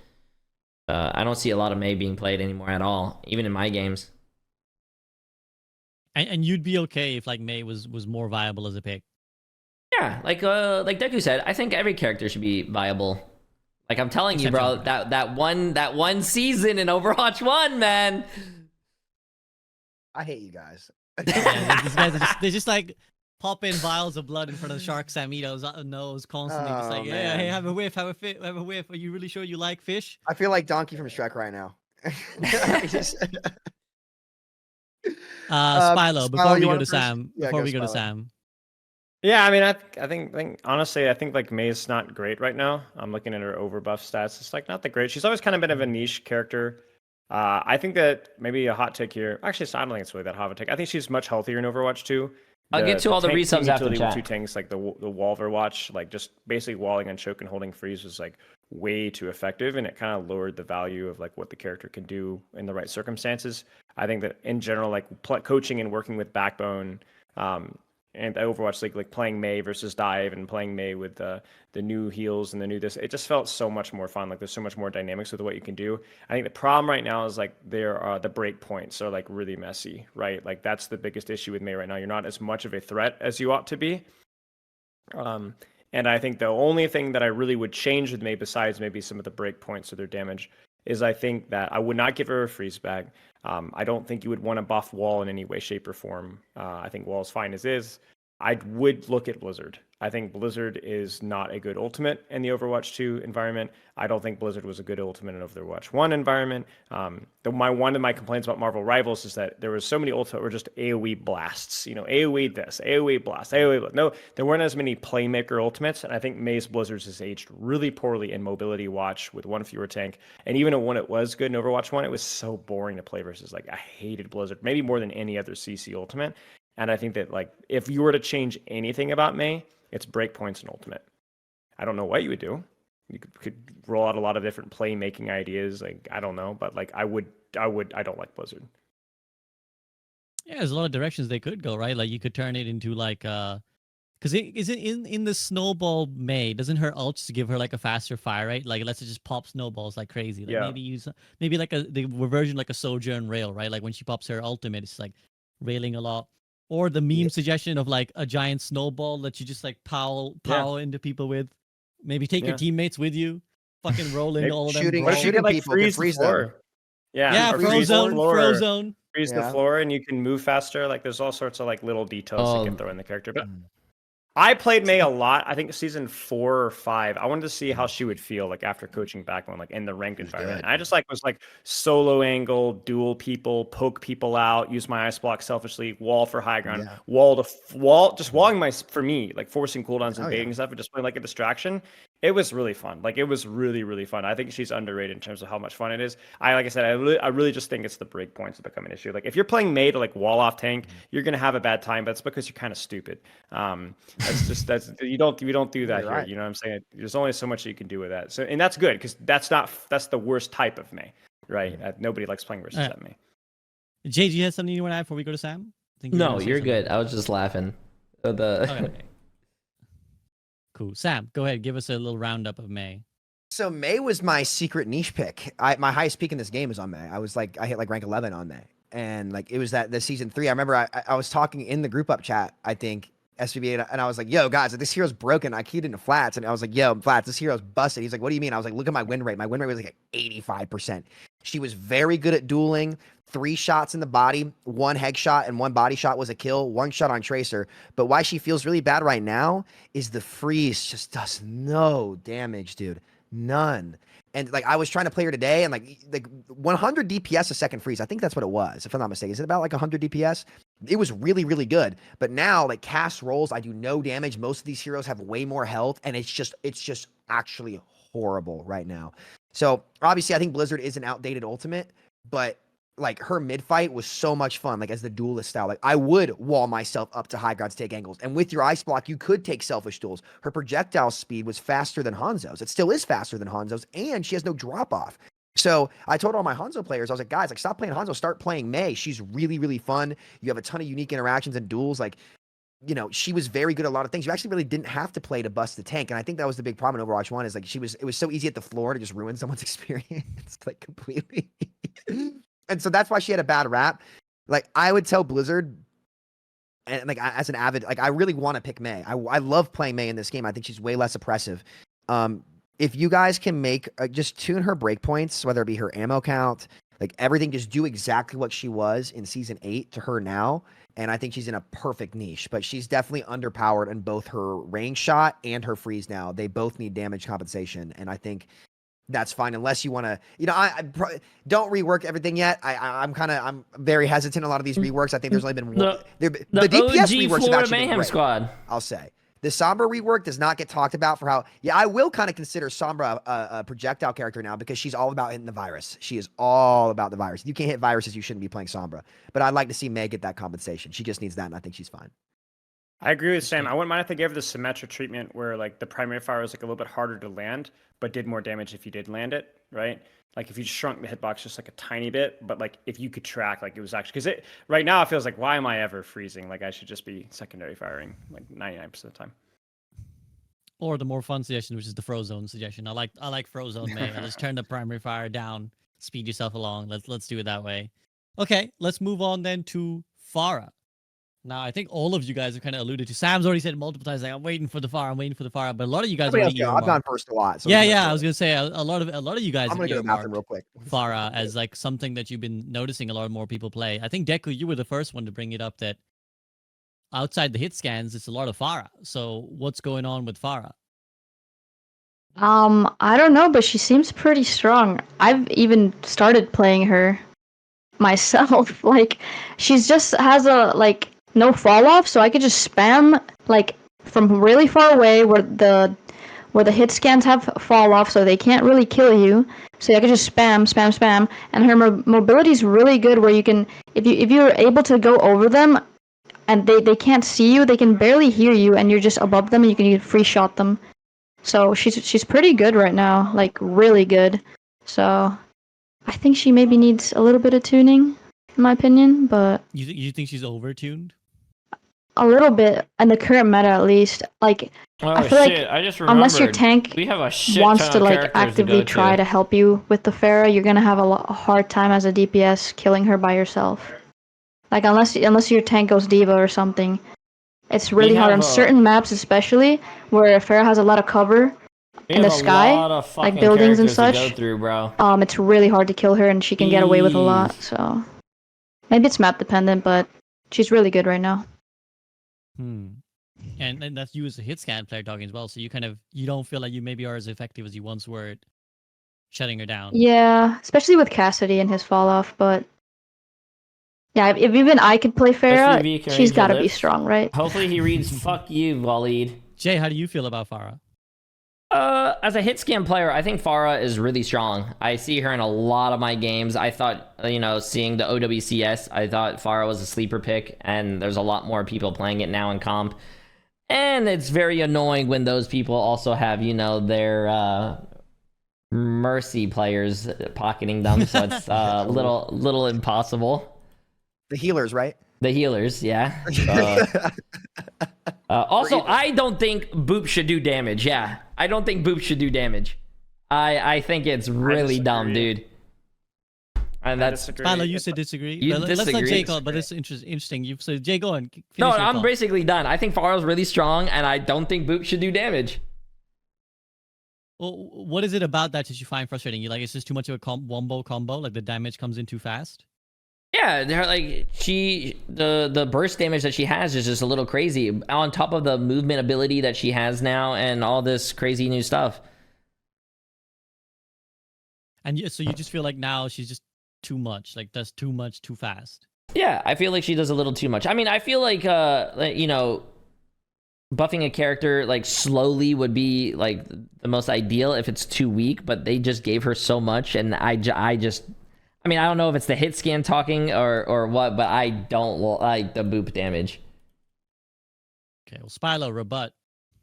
I'm for the boop specifically. I like the damage because it actually means there's like a choice about what you do with it now. Like it actually kind of rewards you if you get the combo right. The problem is just damage boost. Like we can't have Sojourn conversation without damage boost. We can't have an Ashe conversation without damage boost. We can't have a Pharah conversation without damage boost. Heck, we couldn't even have a Hanzo conversation because I had people freaking coming back from the Season 9 changes telling me how broken Hanzo was because Arge was running around and the private servers with the Mercy Pocket. Turns out that Hanzo's not broken, but Hanzo with the Mercy Pocket's still broken. So I think that like as long as damage boost is part of this discussion, it just craps in the water. It's literally impossible to have this conversation. But Pharah as she is, like I think that there's a lot more flexibility with how you can play. You're not as reliant on a Mercy Pocket. You can make more plays. It's a lot more fun. You don't just two-tap people with Rocket anymore. You have to choose if you're going to go aggressive with your conch or if you're going to use it defensively. Same thing goes with your lunge. Same thing goes with your jump shed. I think they could probably even tune the flight, the fuel to be even lower, frankly. I think she could be even worse at flying. And what they could do is they could do that and then remove her self-damage entirely. So you're almost not entirely reliant, but more reliant on rocket jumps to actually maintain verticality. I don't know. I think that I think this is like Pharah and Barrage is, kind of a mess. But Pharah rework is like a good example of I think a step in the right direction, but just not a job entirely done. That's kind of the way I look at it. I just want to say that you're taking a few steps back here. So what you're saying is that they should delete Mercy from the game because of damage boost. I think Mercy, I've had this conversation with Skiesti. Mercy's just a horrific hero design. Horrific. Outside of her movement. Ooh. The only movement's It wasn't me this time. I'll see you on Twitter, bud. It's already listen, Listen. listen. You guys don't even get it. The Mercy mains, all the ones they agree with me. They're pretty reasonable. They like to move. That's what they like to do. They like to move. The game doesn't encourage them to move. So I know this isn't a Mercy They like to topic, fly but around with their pretty skins. right. You don't damage boost and resurrect and the pocket playstyle. Mercy, That's most what I was Mercy mains told. they don't like that. They don't like that. They don't like that. I think we kind of gaslight ourselves by a couple of really crappy Mercy mains, but for the most part, Mercy mains, they don't like that either. They just like I'm going to say a quote. Before you two make this face, I'm not letting y'all do that. Listen, I'm going to say a quote. Okay, the direct quote. I don't care if the world is ending as long as I look cute in my Mercy skin. Direct quote from her. I bet you'll agree. I'm telling you, that's facts. Spilo, can I don't speak claim to speak for anyone else. I'm listen. staying out of this. I'm staying out of this. Listen, Jay, Spilo, I wanna- wanna. I love Wait, go ahead, Mercy go ahead. players. I just want to say that. Yeah, before I move Agreed. on to your opinions on Pharah, I want to let Jay. Anything you want to get off your chest about Mercy? Because that sounded like some baggage that you had. I love Mercy, man. No, I just think Mercy is such a great character, and I love Mercy's on my team. I guy's love it when they pocket me. establishment. I love You hear damage these- boost. The revolver right behind his head, I like know. Listen, I already got banned by the Sim community, but it's the Sim community. I don't want to fuck with the Mercy community, bro. Listen. Jay, try the Moiras next. It was a good run. Okay, so I want to Oh, preface shit. and then I want to challenge Spilo a little bit. So one, let me preface by what's so good about this new Pharah. Old Pharah was all about hitting the 2-tap, right? And your conk, like you had no option when you were in the air. So you kind of had to play back in the air and predict the movement. Where if you shot the first one, you hit the direct, but there was no way to force them into your second rocket without sacrificing your movement, right? The one-shot combo on Pharah now is shot conk really quick, and you want to put your conk mine in a spot behind them where you can force their movement into your second rocket. So the odds of you hitting your combo are you have way more opportunity to do that, right? it's like the Not to junk mine mention- combo. Like Yes, launching it in the is. air It is and with an then extra bam. step. And now what makes it so good is when you were challenging the hit scan before, you couldn't use that conk to knock them into your second rocket without dying. But now it's an essential part of your combo. You're disrupting their shot on you, which is the thing that we don't talk about a lot. I think maybe you could nerf the knockback a little bit Sure. on it. I'm not sure if you want to do prob- that. You probably Mm. could, yeah. You get 2 for 1. You're forcing them into your second shot and you're disrupting all of them at once, which enables you to hit your combo way more. So that's why she's so good. I've actually found her better without the Mercy Pocket. And that's what I'm going to challenge you guys on a agree. little bit. Like, I don't think you need the damage from the conk if you're gaining the disruption and the 4 shot in the second shot. Maybe the conk doesn't do the damage. I'm not entirely sure on that yet, but I know why it's so good, and that's kind of what I wanted to challenge your thought on a little bit, Spilo. Yeah. Like, do you think that because that's why she's so good in my opinion after playing her a ton. Her damage output insane, and not to mention, guys, she bypasses the armor buff that tanks got. She can rip through tanks better than any of the other is true. projectile DPS in the game. You notice it a ton when you're shooting at Ball, shooting at Diva, Mauga, any of the armored tanks. You notice like you knock their armor off way faster than any other character in the game. So that was actually the armor change is really a buff to her too, and you can really feel that's why post season 9, like it felt really good playing the Pharah because like it was like okay, wait, I'm ripping through the armor. I'm ripping through. I get more health. I have this combo set up now, right? So that's why she's so good. I think in ranked in particular, she is the strongest projectile character in the game because she's the easiest to get that value on because now that dash is so good in the air. You can't make mistakes anymore. You can't make the mistakes. So like I've noticed when I'm in a bad position, ego peeking these hit scan and I go for that free combo, I get to disrupt them and I have a get out of jail free card. So I do think the damage boost conversation is important, though I would say the one for Pharah and Spilo, you know exactly where I'm going with this. Nano Pharah is better than Nano Blade. I think Nano Pharah is the most overpowered Nano target in the entire game. She is insanely strong with Nano, and including the Barrage. So I think I'd be okay for more Pharah changes to come through. I'm not sold on where they should be yet. I think she is too good, and I think they could make a healthy change for everybody that gives Pharah a more unique identity that she can excel with, like the no rocket damage, kind of the rocket jumping around. But she is by far the best projectile hero in the game. I feel like my word on projectile characters, I feel like I've been on the money with them for a long time. I called May. I said Echo was really good at launch when everyone was playing Sojourn Reaper. I think Pharah's the best one right now. I think this is the best time to pick up Pharah if you want to learn Pharah. And she's insanely strong in rank. Go duo with an Ana player and just run these lobbies. I'm so sorry, tank players, for what we're about to do to you. But honestly, you guys are already down the drain. I think they've given up. They're already masochists over there, so it's fine. No big deal. But Pharah's insanely good. Best projectile hero in the game in ranked, in my opinion. I think you do a lot of tweaks number-wise with the character, like a lot of tweaks. Like I said, the cookie's half cooked. You know what I'm saying? It's not quite there, right? I will say you have to be a little bit careful with like nerfing too many combos because like if you take away the combo, then you remove her ability to actually secure kills quickly. Which then how is she going to function as a flanker? Well, then now we have a character that kind of still leans into the spam archetype. But you can combo Tracer too.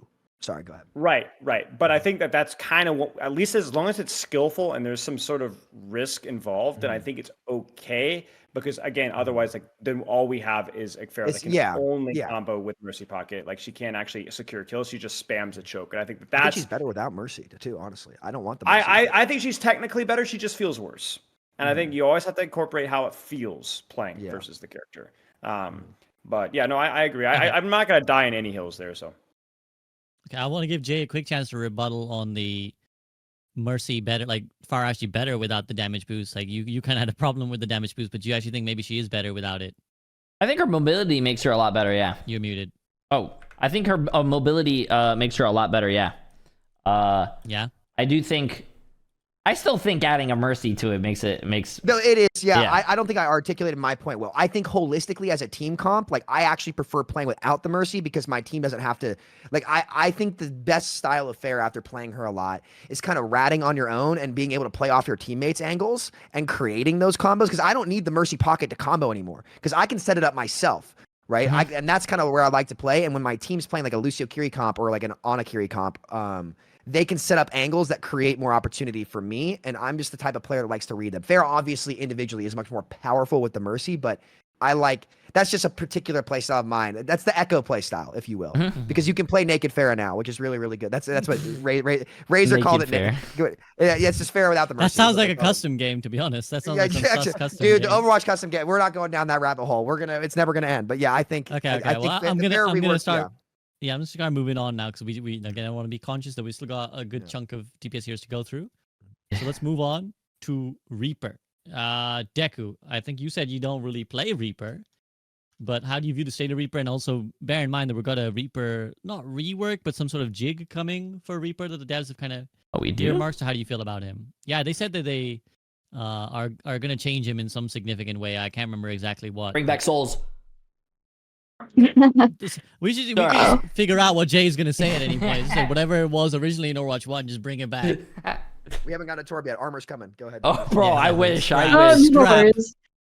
I think Reaper is kind of mid right now. I don't see him in a lot of games, other than if they go Monkey. So I'm not sure if he should be stronger, because if he is stronger, then he's just going to be a really good tank buster probably, and it's just going to make it miserable for tanks to play against him. But yeah, I think he's mid right now. I think maybe he needs something to keep up. But what about you guys? I'll come back to you in a second. Maybe once we hear Jay's POV. Jay, I think what do you with think about I think with Reaper? Pharah being really strong right now, I don't think you can even pick Reaper. And I do. Knowing Overwatch's mindset, if you buff Reaper and make Reaper strong, then they're gonna buff tanks to make them not die from Reaper as quick, and then you're just gonna keep getting buffs and buffs and buffs. But I don't see a lot of Reapers being played. I think it also brings into consideration that Cassidy, hinder, haha, lol, smile, can't really fade out of anything. So I think Reaper is kind of like mid right now. And so I'll put this question to both Deku and Jay. It's like, what is the thing that maybe you kind of alluded to? Maybe his tank busting is the frustrating part of it, but what's the part that maybe isn't so frustrating that could be buffed to make him a bit more viable? I'll go to you first, Jay. Maybe his weapon spread. Probably do something with his weapon spread, or maybe like something with mobility. Maybe someone was in my chat saying the devs are also planning that. Oh no, not that one. No, there was another one. Fuck that guy.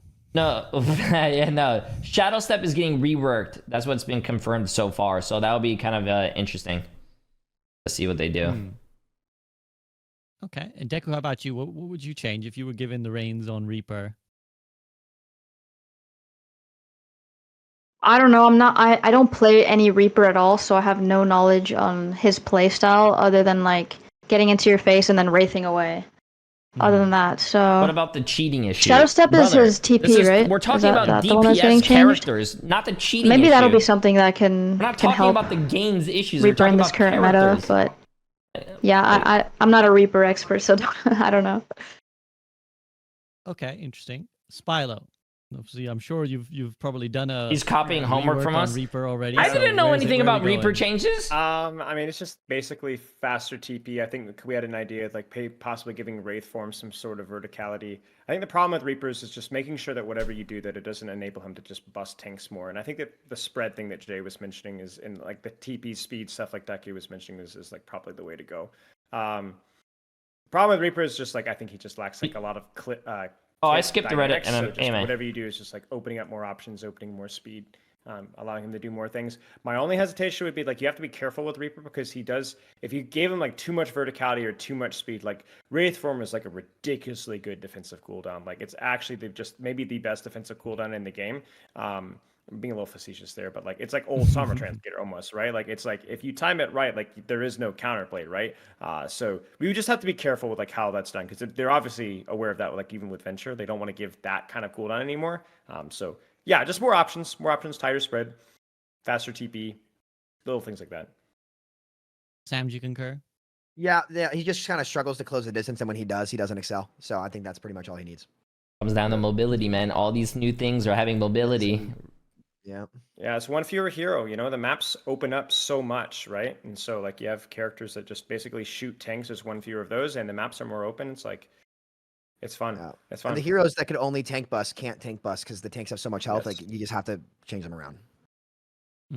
Although you'll still see plenty of people picking Reaper and chasing a monkey around, but I don't think Yeah. it's as effective as they. Yeah, it's As they not. think It's it not. is. It's not. It's not.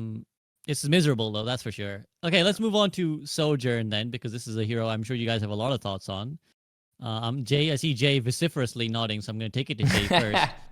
It seems like this is a very strong hero right now, Jay. How do you feel? I think she is very strong. I think with the buff that was very unnecessary, keeping 25 energy, it makes her even stronger now. You know, she's very good against Maga that's being picked right now. She's very good against Roadhog that's being picked right now. Just farm your rails, look at a squishy and rail them for like, I think it's 195 damage. So you basically almost one-shot them. I think she's very strong right now. And are you okay with that? Like because one thing I've seen a lot of people say is that Sojourn's kind of been like near perma meta since her inception or what she read. Like at the pro level, it's like constant Sojourn, and like, is that okay? Because some people would say, well, like Tracer, she's a really skillful hero, and I'm okay with that. But are you okay with that? I think they could probably like revert some changes. Maybe take away that 25, keep that 25 energy for the next team fight. Take that away, and they could probably do something like with Soldier nerf the. I wouldn't say her rail. I feel like her rail is like the skill shot that she needs, but maybe nerf the primary fire damage. Like they do the Soldier every like other season, you know, Soldier. Probably something like that. No. So you're kind of like her, but maybe a little less powerful. Little less powerful. I do think she is very, very, very. She's picked a lot. She's picked a lot.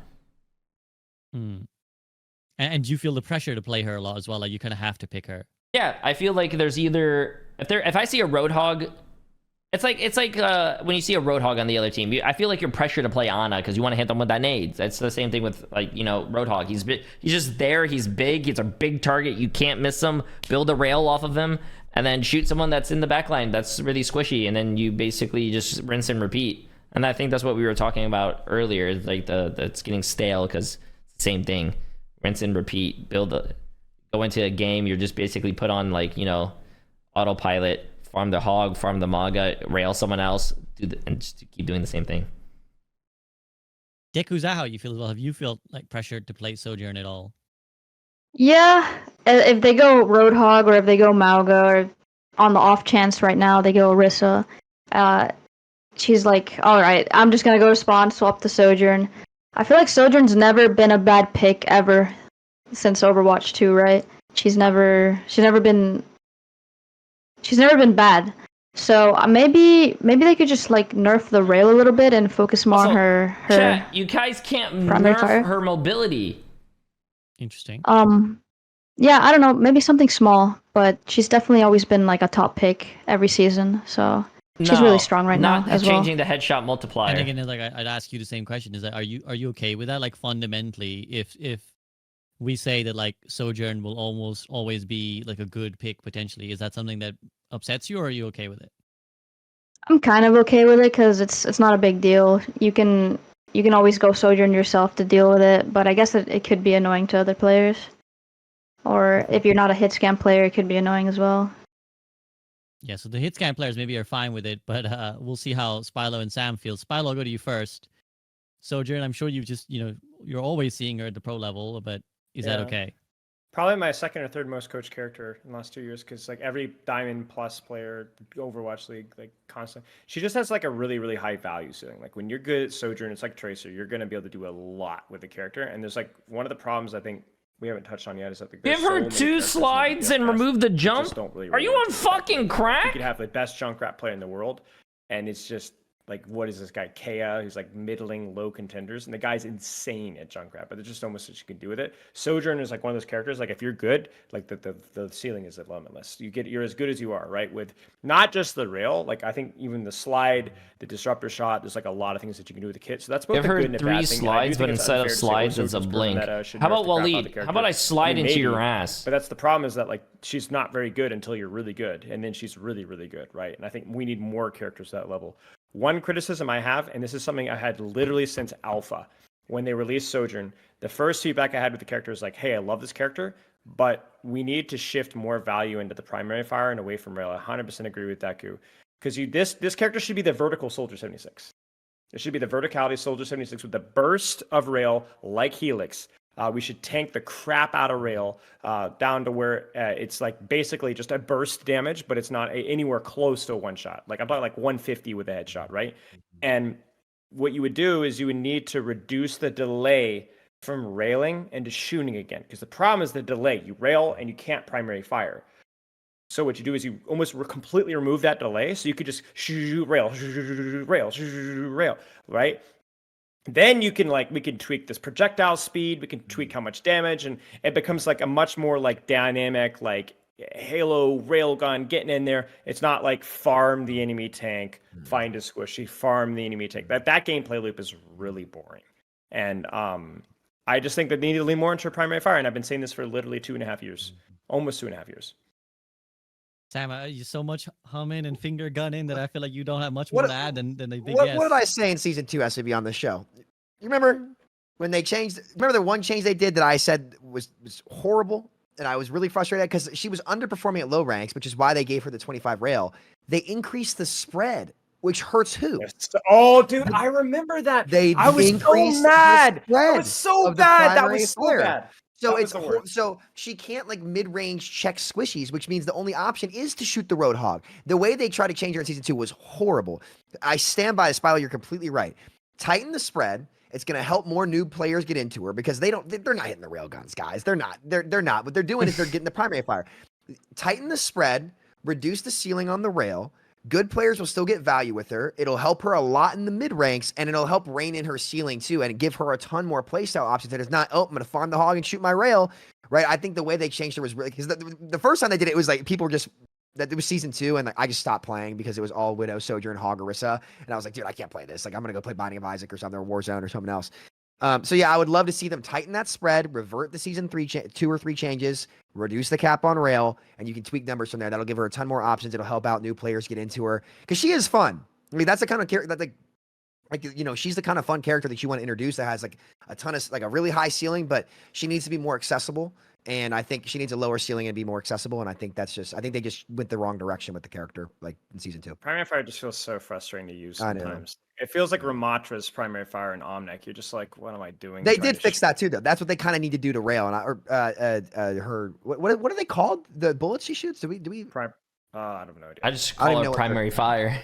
Yeah, question for you guys too. Did you guys flip flop? And for a tip for anybody getting to May as well, I felt way more comfortable on May when I flipped her icicles and her freeze, like the primary fire and secondary fire. So like I shoot with left click and I freeze with right click, and my aim got 10 times better. It happened with Sojourn too. Do you guys? How are flipped y'all it. keybinds? You flipped My it? my rails left click and my primary fire is actually on my right Yeah. click. Right click, yeah, Ready same. for some Same. spicy? Most Overwatch League players have it as neutral that I've worked with. Almost Really? all of them are all rail mouse too. Really? Ugh. May is the one hero where I actually keep it on the right click and I find it better on the right click. Like Really? Yeah, for May, I play I with right like click. the right click. It's all preference. I'm not sure. I challenge you guys to try it the other way around. You gotta adjust to the walls, but oh my god, it felt great. Okay, interesting. Okay, well we're on the home stretch now, guys. We're in the last bars. We're in the last bar, so we're gonna talk now about Soldier 76. So again, I think this is like very tied into how we talk about, like, the hits can always kind of tie into each other, right? Because they're always competing with each other and they're always kind of dueling each other. So I think I'm gonna go to Jay first, because Jay, you actually mentioned Soldier. You're like, well, they kind of always change Soldier, always tweak him around like this. Do you think right now he's in a good position, or do you think maybe he needs some changes? I think Soldier's in a good position. I feel like he's one of those characters that are always just consistent until they actually do change him and buff his damage, and then you're just like, why? And then they're just nerfing it in the future. In the future, I think Soldier's fine. He's very consistent. You know, when your healers are not healing, you play Soldier so you can run around and like drop your own heal pad. But I love Jay says healing. He like does the nerd voice. Healing. whoa, yo, why is Spilo just roasting me this whole day? Actually- Listen, you need to show up to coach our fucking Overwatch team, bro. Listen, let's not go down that path. No, but I Okay, think he's well, consistent. You think he's consistent? Yeah. I don't think he needs any changes. I do miss, and I will admit, I do miss hiding behind a corner when you know a Tracer's coming and Helix meleeing. Yeah, I miss it, man. I yes. miss it. But hey, you know what? Yes. It is what it is, bro. Jay, it sounds like you don't like these season 9 health changes. You said you did it first, and then you talked about like 4 breakpoints that you're like, damn, I missed this. Or I bring them miss back, it. I guess.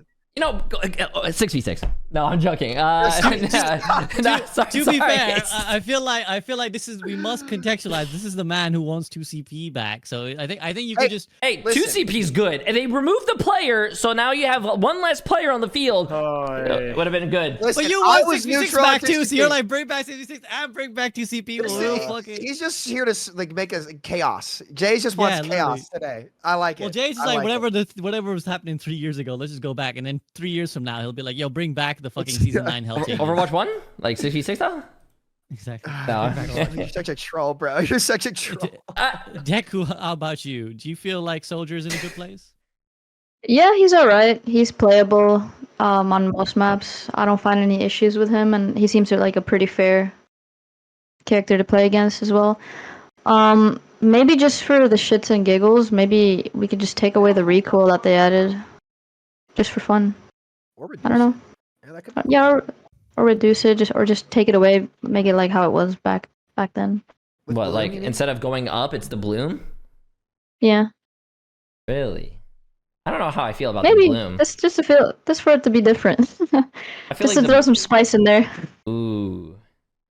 So go back to like Overwatch 1. No, my bad.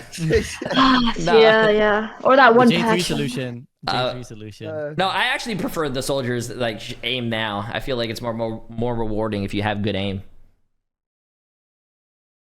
Where do you Fair see enough, his niche, Deku? Like, where do you see Soldier 76 fitting in?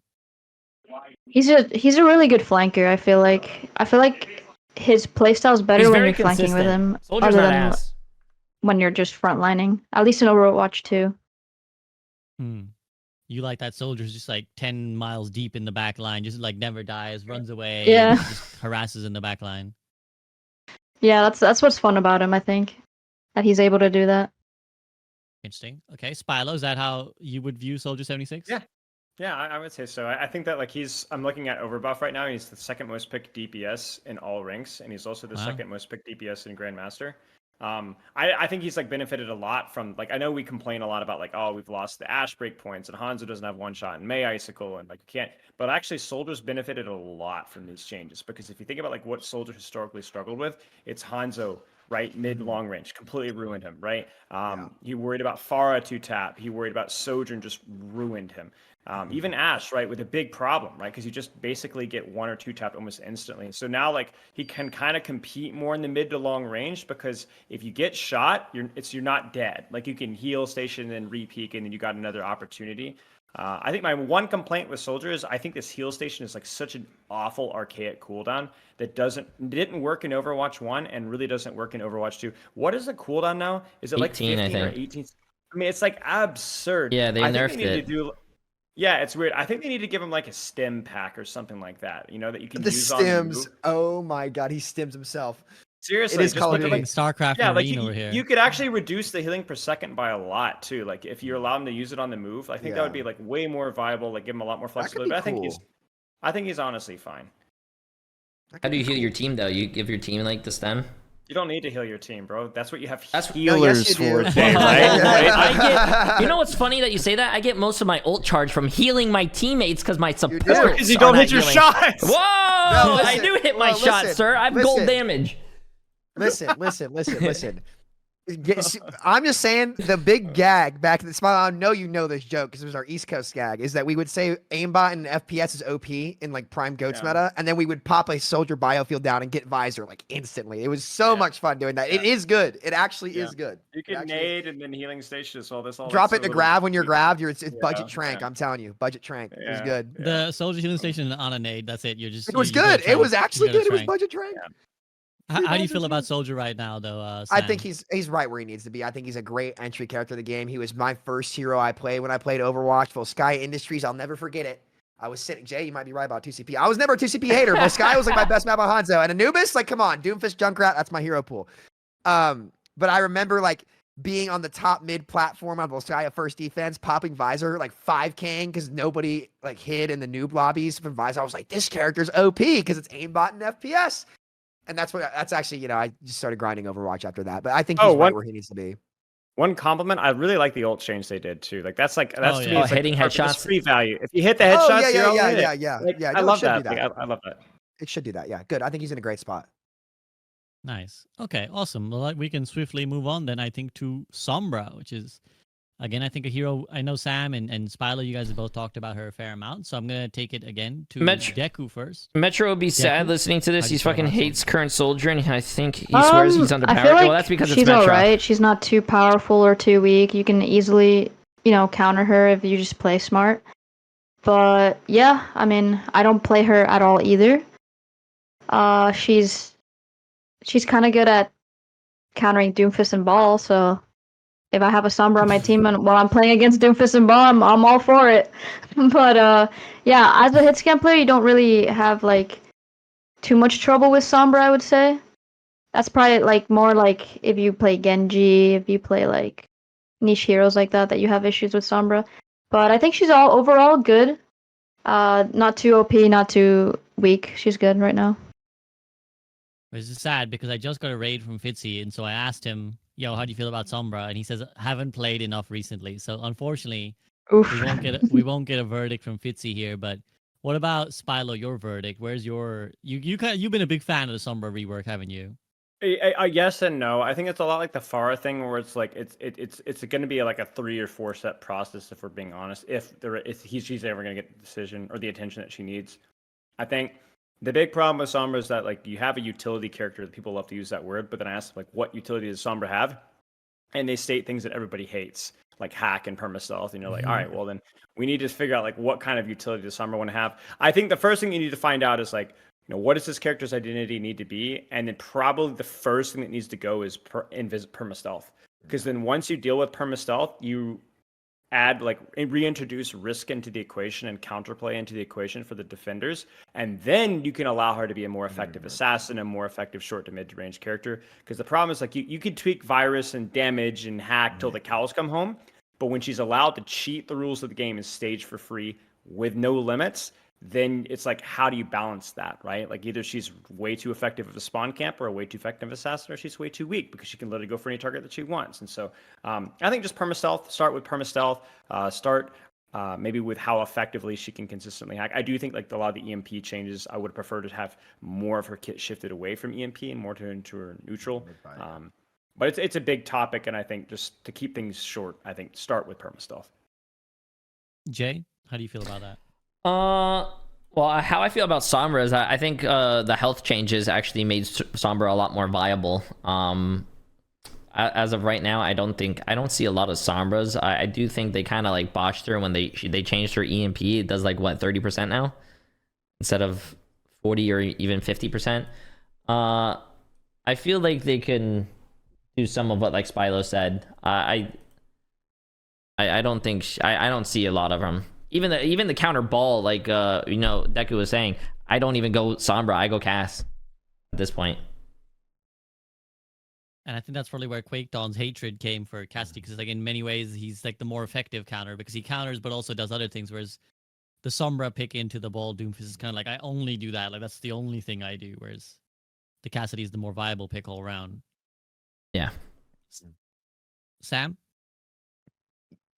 I think Sombra's my main hero from season 8 on. I think she's my main right now. I have the most hours on new Sombra. There's no Sombra players. Like that's what I was saying. Like I'm like the only person that I've seen that like consistently plays her. I love playing her. She's actually one of my favorite heroes to play. She is the assassin. I think she's criminally underrated because no one sat down and learned her. And I Really? like she's good. She's really good, but you have to have a mastery of spacing in order to do it. Right? Like you need to understand perfectly, okay, my transload needs to go up. Like vertical translocators are just so good to get in and out of stealth and like be able to drop in and out.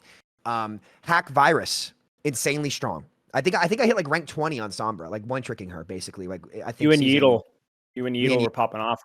Yeah, we were the only people playing her because no one sat down and this is where Spilo, I kind of want to add on. I think she kind of is more of a projectile character now because she's if you can't hit your viruses, you should not be playing her. You don't do enough damage. The kill combo, what really makes her viable and what doesn't is, again, you can't kill the tank.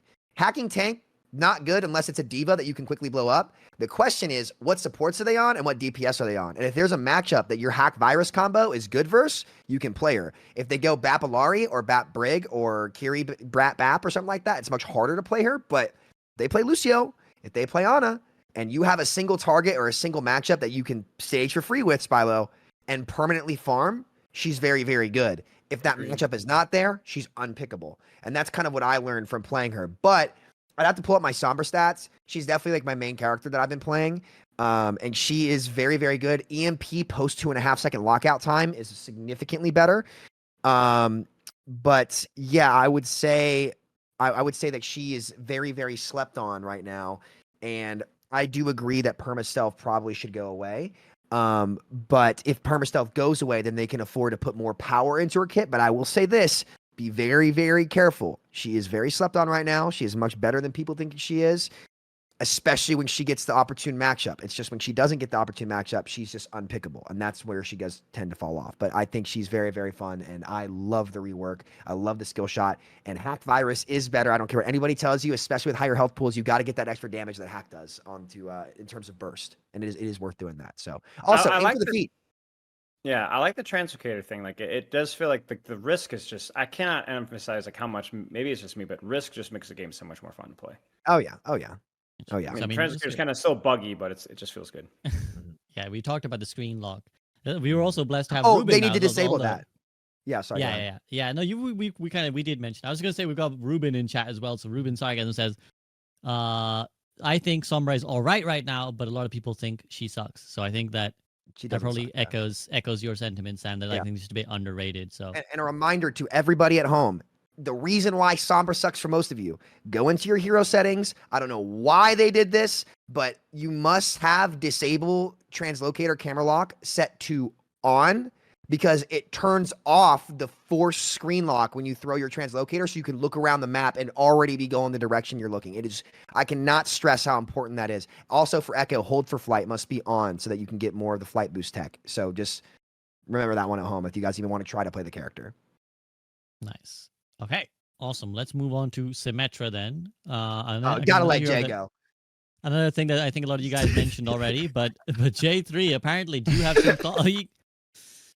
You've become some of a villain in the Symmetra community recently. Do you want to cement your villain status, or do you want to start the redemption arc? Oh, no redemption. F sim players, bro. I said it. Nah, I'm gonna be honest with you. Keep that character dead. That character should not be alive. I would prefer Junkrat players to be all over the game. Symmetra is only useful to TP your team at a spawn. I do think Sim is actually really good when you have a very vocal team, though, and your teammates are actually in the group chat, and you're like, doing TP plays with your team going around the map. But other than that, nah, Sim could be dead to me, and I'll be happy. What is it about Symmetra that frustrates you so? The players that play Symmetra, they hate me. I'll see that one on Reddit. Can't wait. Nah, I just hate everything about that character. She doesn't seem like a very fun character to play. And presumably you don't enjoy going up against Symmetras. It's not Symmetras that I don't feel like going. That are a problem to go against. I just feel like there's other better characters that you could play, basically. Oh, you actually dislike them on your team. Oh, I mean, I just prefer. I mean, any team. There's no Symmetra. If there's a Symmetra on my team, really, I will say some Symmetra players that I like are the very vocal ones. That all the teams in the voice chat and we're doing TPs, like I said, around the map. Like, hey, we're gonna go over here. We're gonna flank the other team. That's actually really fun. But most of the time, you're playing ranked. The Symmetra players are like a lot of your teammates are just not talking. Put a TP down. No one knows. TP dies, and everyone's just not on the same page. Okay, so just a general hatred for Symmetra. I got it. Okay. Deku, how about you? You got that general hatred for Symmetra? J3 molding about I'm any gonna hero that lump isn't hit Symmetra scan in with DPS. Go play Junkrat. COD. Maybe it's due to the fact that like anytime I play against a sim, it's always on like I never control had a center, problem or, with like, a Farah. tight I said map Farah where was it's, in a like, good spot. really I said annoying to Hanzo play needs a against buff. Symmetra. But yeah, And it's, sure, like, the only Jizzy, time whatever I you see say, her, bro. So like, it's just branded in my head. Oh, I have to play against Symmetra on this map. But yeah, as long as sim is only used to be TP'd out of spawn, then I'm okay with it too. They could just That's what I kill like to that hear. character in the lore. Is there a version of Symmetra that's kind of got you happier? Because they've tried a few different iterations. Right? They've tried a few different versions of Symmetra, and none of them are really stuck. Is there like a way that she plays that you prefer? Not really. I don't play her myself, and anytime I've played against a sim, they usually always lose unless it's like in like Lijiang Tower map or whatever.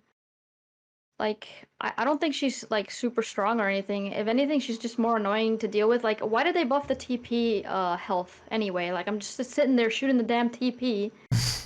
Like, I don't know. I just feel like the character's boring to play against, boring to have on your team too. Jay, anything else you want to add on this before we move on to Spilo and Sam? You said Salt us. I think the one time I actually liked Symmetra, and this is kind of like weird, but when she had like the shield generator and whatnot. I knew you were gonna say Bro, that. Oh, I mean, I think it was. Why are you just such a fucking meme? You're a stereotype of yourself. No, the sim, dude. I thought it was fun, bro. I mean, I like it, Jay, bro. you Should say I that? should I bring back like her old Sigma shield that she used to have? You guys remember that? She used to have a shield that she could put, go out. Spilo, that would solve your problem with the hero's ability to close the distance. But no, but no, I don't. God, I think that was the shortest version of Symmetra. Like, I don't think that version Yeah. lasted very long. I think they changed that Yeah. pretty quickly. The original version was the auto lock on Symmetra Auto lock beam 6 with turrets, the yeah. shield, the Mangachu, shield that you could give connoisseur to your of that. teammates. Shout out Mangachu. He did what? I think she she's- might have been the most hated character in Overwatch at that point in time. That's Oh, okay. oh, that yeah. should stay like that. Be consistent. Yes. Jay's like, yeah, bring it back. Bring that back. bring that Symmetra He's back. like real to It hate. is. It kind of is. I think Sim's just kind of corny, man. I wouldn't change anything about her. I think there's bigger fish to fry. I think she should be niche. She always should be niche. You know. So, Spilo, you concur with that? Oh, I'm gonna cook just a little bit. I'll be fast, I promise. Okay, yeah. Ooh. go Here's ahead. my promise, Quick Sim. All right. So Sims, I think Sims should get her 2-shot back, but I think you should shrink the orb's size significantly. I think it should be like I actually think that the whole identity of like being able to like take your angles and flanks and like use your double shot right click. Like I actually think that this is like I think Sim's a lot healthier than she used to be, and I think they should lean into that more. They just need to make the orbs harder to hit. I think the other problem as well is her beam like is a really, really ugly identity problem right now because I've got the wiki pulled up. I actually didn't know it was this bad. Do you guys know what the tier 1 beam does damage per second right now? I bet you guys won't never guess. I bet you guys won't. 60? It's 60. It's 60. So if I look at like the SVB is right. Get a lottery ticket too after this. Guys, where's the it does the same damage as Moira, and yet actually requires aim.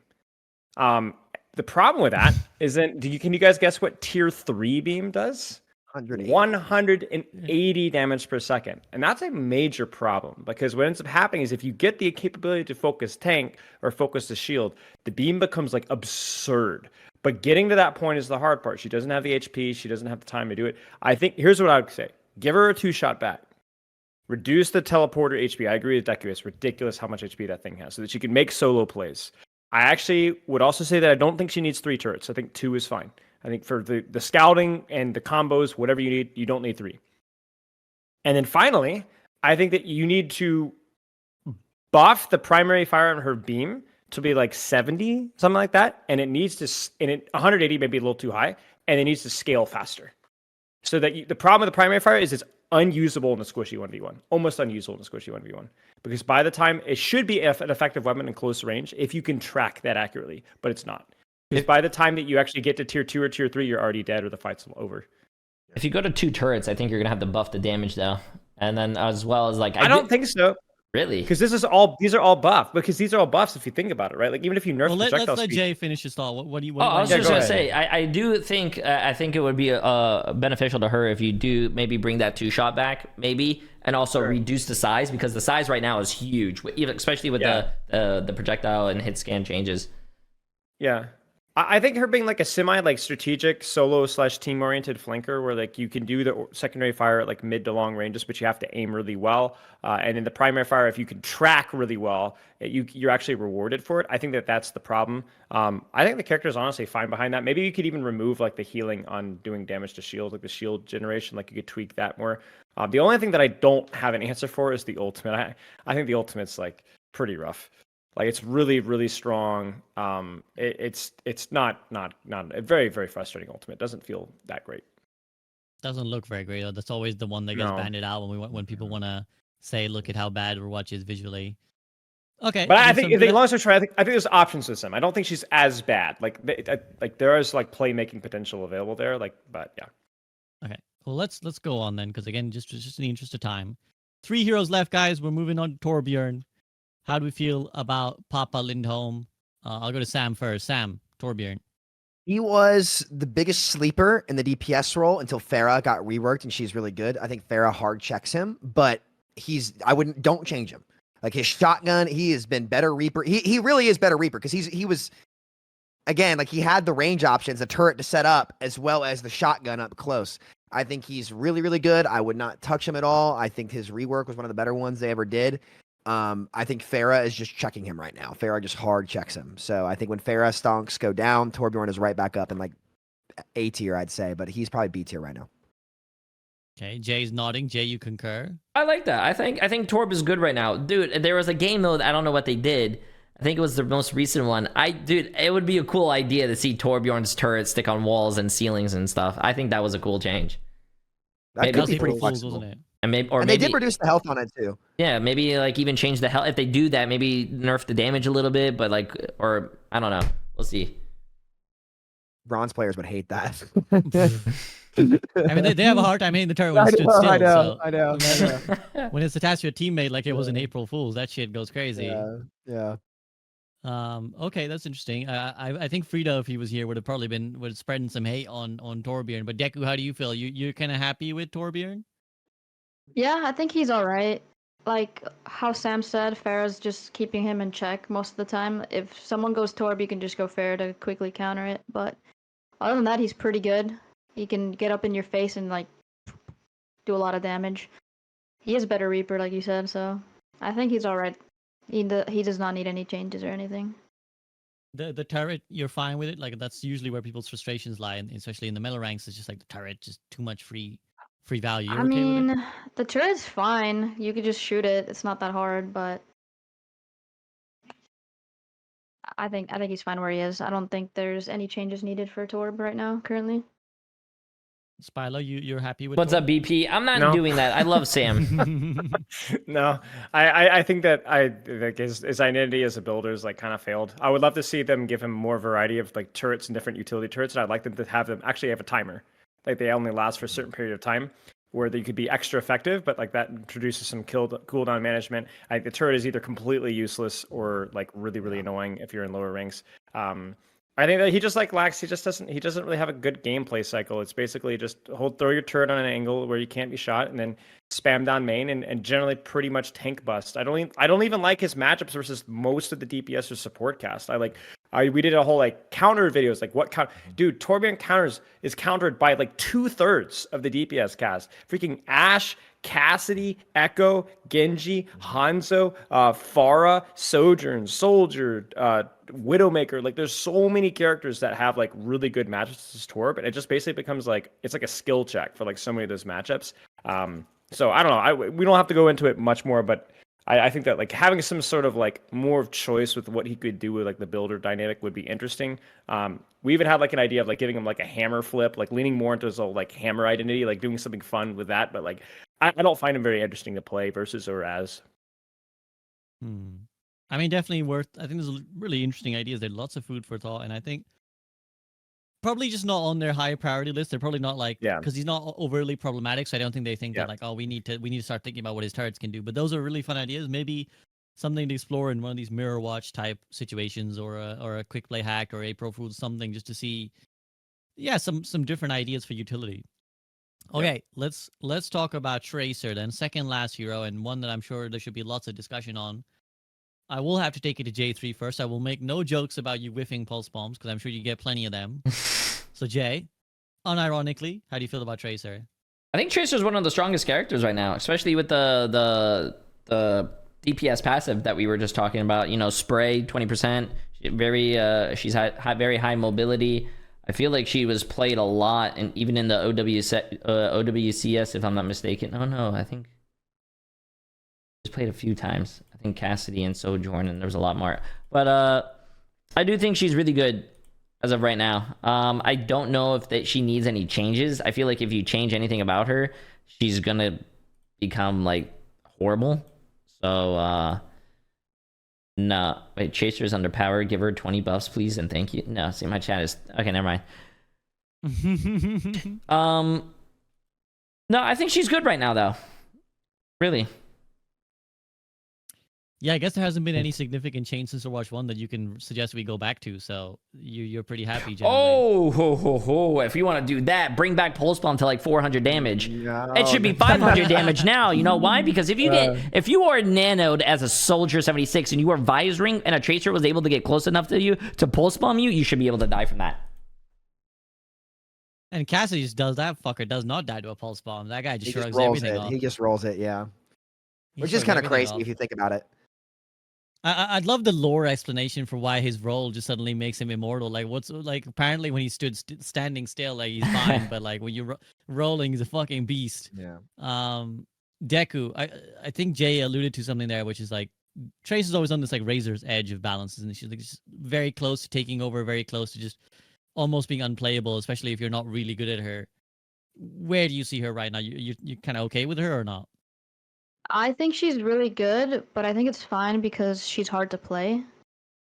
But I mean, overall, I think if you're a really good Tracer, you almost rarely ever die, and you're always pushing out a lot of damage. So I think she's just perfect right now, in a good spot, and the DPS passive she's one of the people that's benefiting the most from the DPS passage for sure. I wouldn't mind if they made her pulse bomb do more damage though. That'd be cool. Really? I miss Overwatch 1. That could be the summary of this side of the call. Sam, would you support the pulse bomb buff? I think if Pulse Bomb gets buffed, you open a can of worms of a lot of other ults should be buffed first. I think Tracer's mid-fight is so good that it's hard to say that her ult should get buffed, honestly. I understand why people would want it, especially with tanks being so damn tanky now. Like, pulsing a tank used to be super, super valuable. It just doesn't matter anymore. I think she's fine, though. I wouldn't... I think there's bigger fish to fry. There's lower hanging fruit. But I think... The game is better when Tracer is getting played because whenever Tracer is just unpickable, that means it's like Season 7, where it's just like Lifeweaver, Alari, BAP, Sig, Poke the whole time on like every map, and that just sucks. So I think Tracer being played is always fun for the game because she's pretty neutral in most of the matchups, and that's just what's fun. It's like when you have the choice to decide the duel, like we talked about like in Overwatch 1, like the old cast stun where, you know, as Genji, the deflect into that matchup, or like blinking around him, like that's those kind of mind game matchups, which is what Tracer's entire kit is what makes this game fun. So I think she's fine.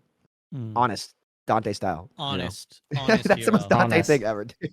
Yeah, honest. Spylo, you kind of I think Tracer here falling in the same category that Genji that Samito said, where it's like, you know, like if this hero's good, like game is fun. Do you concur? Yep. Yeah, I agree. I think people complain always when something's permameta, but at the same time, a lot of the people that are complaining about permameta are the ones that are playing in the higher levels. Where again, we have the Sojourn problem with like Tracer just has the value ceiling that like if you're really good at the game, you could be really good at Tracer. So it's like you're gonna see higher skill characters in higher ranks. Shocker. That's how it should be. You know, we should be seeing Malga and Roadhog. We should be Winston and Diva and Tracer and Sojourn and so on. And I think that's not a problem. That's how the game should be, and we should try to get more characters to that level. The only thing I'd say with Tracers is like the Pulse Bomb thing. I think Pulse Bomb's actually okay. You guys need to remember that season 10 armor changes buffed Pulse Bomb by a lot on tanks because the armor only reduces 5 damage on Pulse Bomb. It's not a 30% damage reduction anymore, so it's actually fairly significant now. But yeah, I wouldn't change anything with Tracer. I'd just leave her as is. Don't touch her. Okay, I'll take that as a good conclusion to bring us over to Widowmaker, our last hero, and I think we have to go to our resident Widow expert here first, Deku. Widowmaker, good, happy, not happy?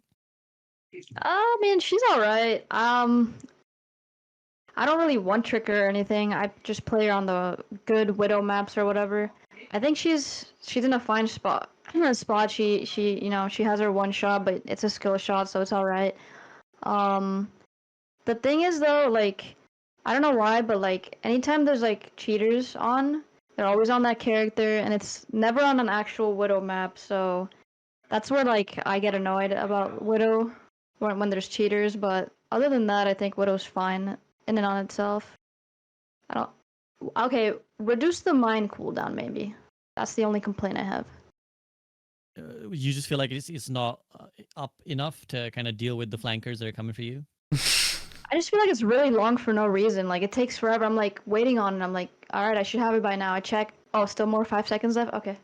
So, and it's like really easy to break. You can see it. It Look at it's not impossible to kill, and it doesn't do a lot of damage or anything. I think it's maybe one thing you can change about her, but that's about it. Jay, you're giggling over there. What's got you chuckling? Because I'm looking at Sam. Let Sam go. All right, Samito. He's about to go on the Twitter rant.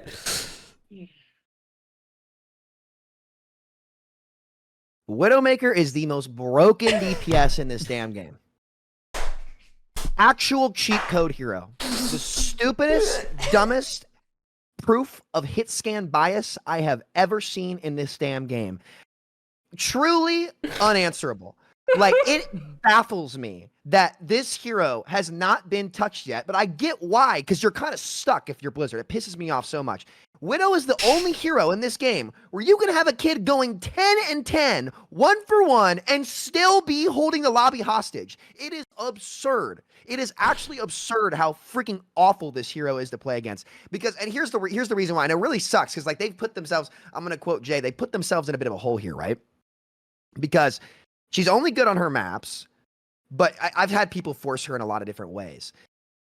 You go dive against her, and then they just pick like Kiri, Weaver, like things that is auto-deny dive. So like you can't stay in on the dive and dive for like 2 consistently unless you have a ton of setup. Like I've never seen a hero in this game in the DPS role. Brig kind of did it in Overwatch 1, where they just hold the lobby hostage and change how the entire game is played just by picking them. It is the least amount of fun I think I've ever had playing Overwatch. It just sucks. But the problem is, what do you do with the character to make sure that they can still be played, but also maintain their identity? And so I want to give some suggestions out there before I just go off on what. Seriously though, like I really mean this. Like there is no other hero in the game where somebody can be 10 and 10 and holding the entire game hostage. It's crazy. It's crazy. But you don't want to gut it either. So if you look at other FPS games, the sniper heroes that have one shots either have horrible fire rates, no close range options, or limited mobility. As much as I hate Widow, God, it's gonna make me so mad to say this. I would unironically change the grapple first so it can be interrupted, just something to make her actually, if she's gonna have the one shot, because there's no way we get to complain about Junkrat one shot on this podcast. There's no way we get to complain about, what was the other one we complained about? There were 2 that we said were really Maybe good. Farah? I think Conk, maybe Hanzo. Firecock, something, right? Like, we can't complain about Junkrat's one shot and not address the elephant in the room that is Widowmaker as well. Because the best way to counter a Widow is to pick Widow. Undoubtedly. The easiest way to do it.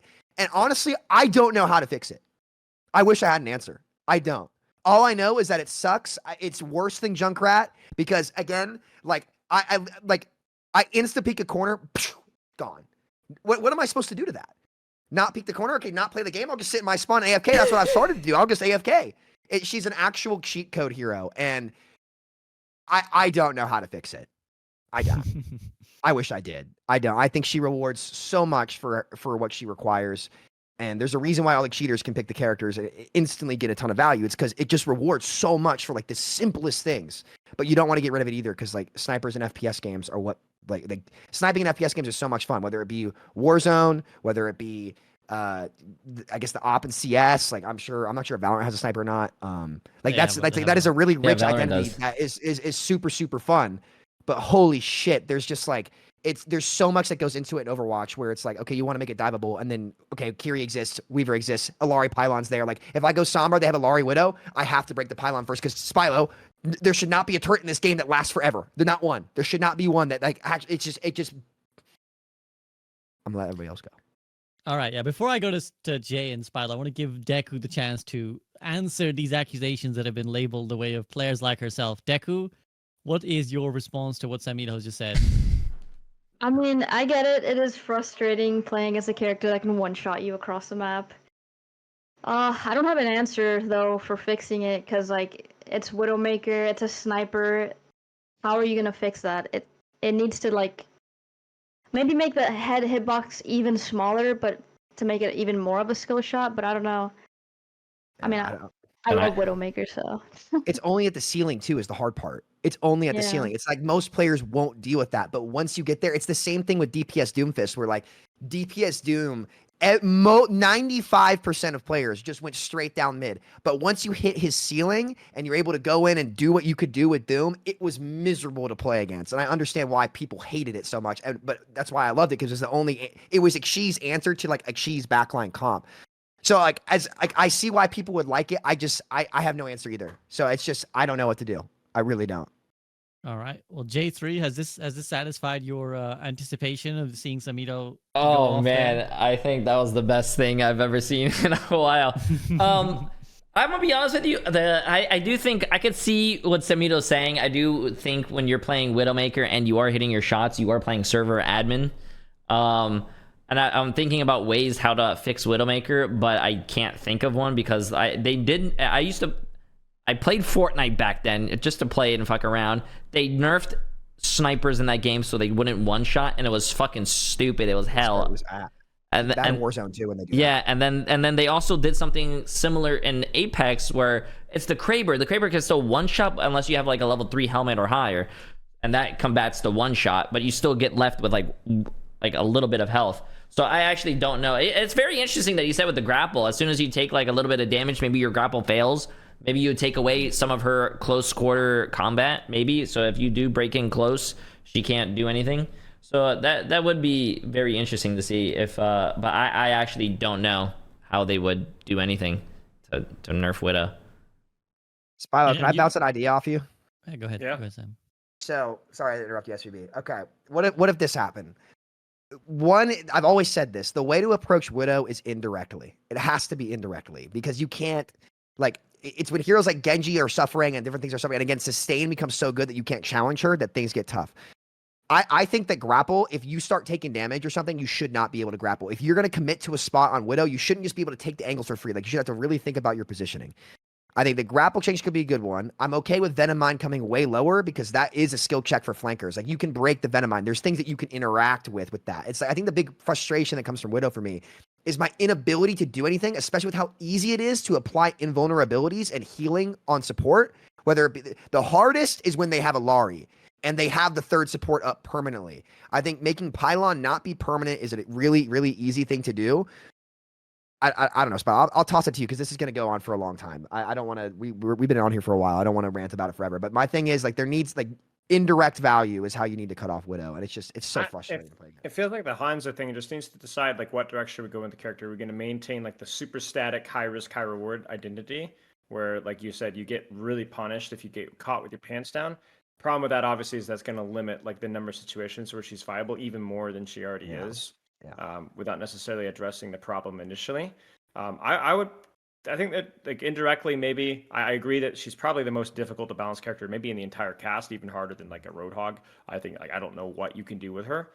I can see the appeal; it's fun when you pop off, but it is definitely server admin. Maybe just a thought here. I haven't thought enough about it, but maybe something like having a way that just how her charge rate on her fire works. So like at front, like it actually takes, let's say, 4 seconds or 5 seconds to fully charge a shot.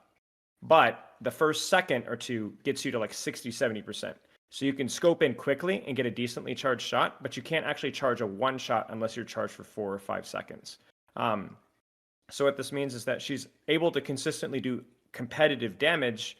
Maybe even the scoping animation is faster, right? But you're not able to consistently one shot. Like you actually have to fully commit to that one shot, and then there's a window of vulnerability for 5 or 6 seconds before you're able to actually fully get the one shot again. I have no idea. I'm just throwing crap out of the thing in the last few minutes, but you do have to. It's ugly. This character is maybe the ugliest character in the entire Overwatch cast. And, Reminds me of TF2. The longer the sniper scope, the longer you stay scoped, the more damage you do. But I mean, I don't know. Right, but aren't you going to play Call of Duty at that point, just holding one angle? Well, it would only be for the first shot. What I'm saying is then you reposition, and then now you can still do competitive damage. You charge up that first 150 damage, 175 damage quickly. Almost makes it like an Ashe at that point, like where you scope and scope and you scope and you just quick shoot. But yeah, like I don't think there is an easy answer. Any other thoughts on Widow before we move to concluding thoughts? Any other things you want to float? I mean, I can make Samito mad. Go back to 6v6 so you have 2 tanks dealing with Widow. That actually Promise is you have 2 tanks. You have 2 tanks, but I do think it cuts both ways. So because then you have you cut off a lot of the angles that flankers can now. Like one of the answers to the Widows now is you can actually legit put a Kiriko or a Moira on a flank. You know, you can full on red at Lucio. That like, doesn't happen often, though. That doesn't happen often. That favors her. Yeah, it depends. I would say that I've seen fewer situations in which Widow has been a viable character at the highest level since Overwatch 2. I don't know if that's in scrims and ranked though. In ranked, I think it's even easier. It's just so easy for people to pick Widow and just get value in ranked. It's so easy. Fair enough. Well, I think it was the same with Hanzo too.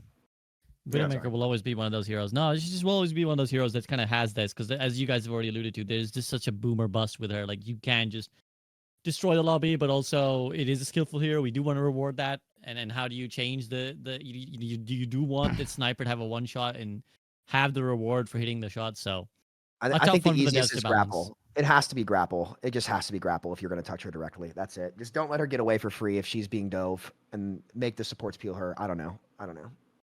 Too hard. Okay. Well, I appreciate you guys have been with me for a long one. This has been a lot of DPS to get into, so I appreciate you guys going through all of it. We'll just go last minute concluding thoughts.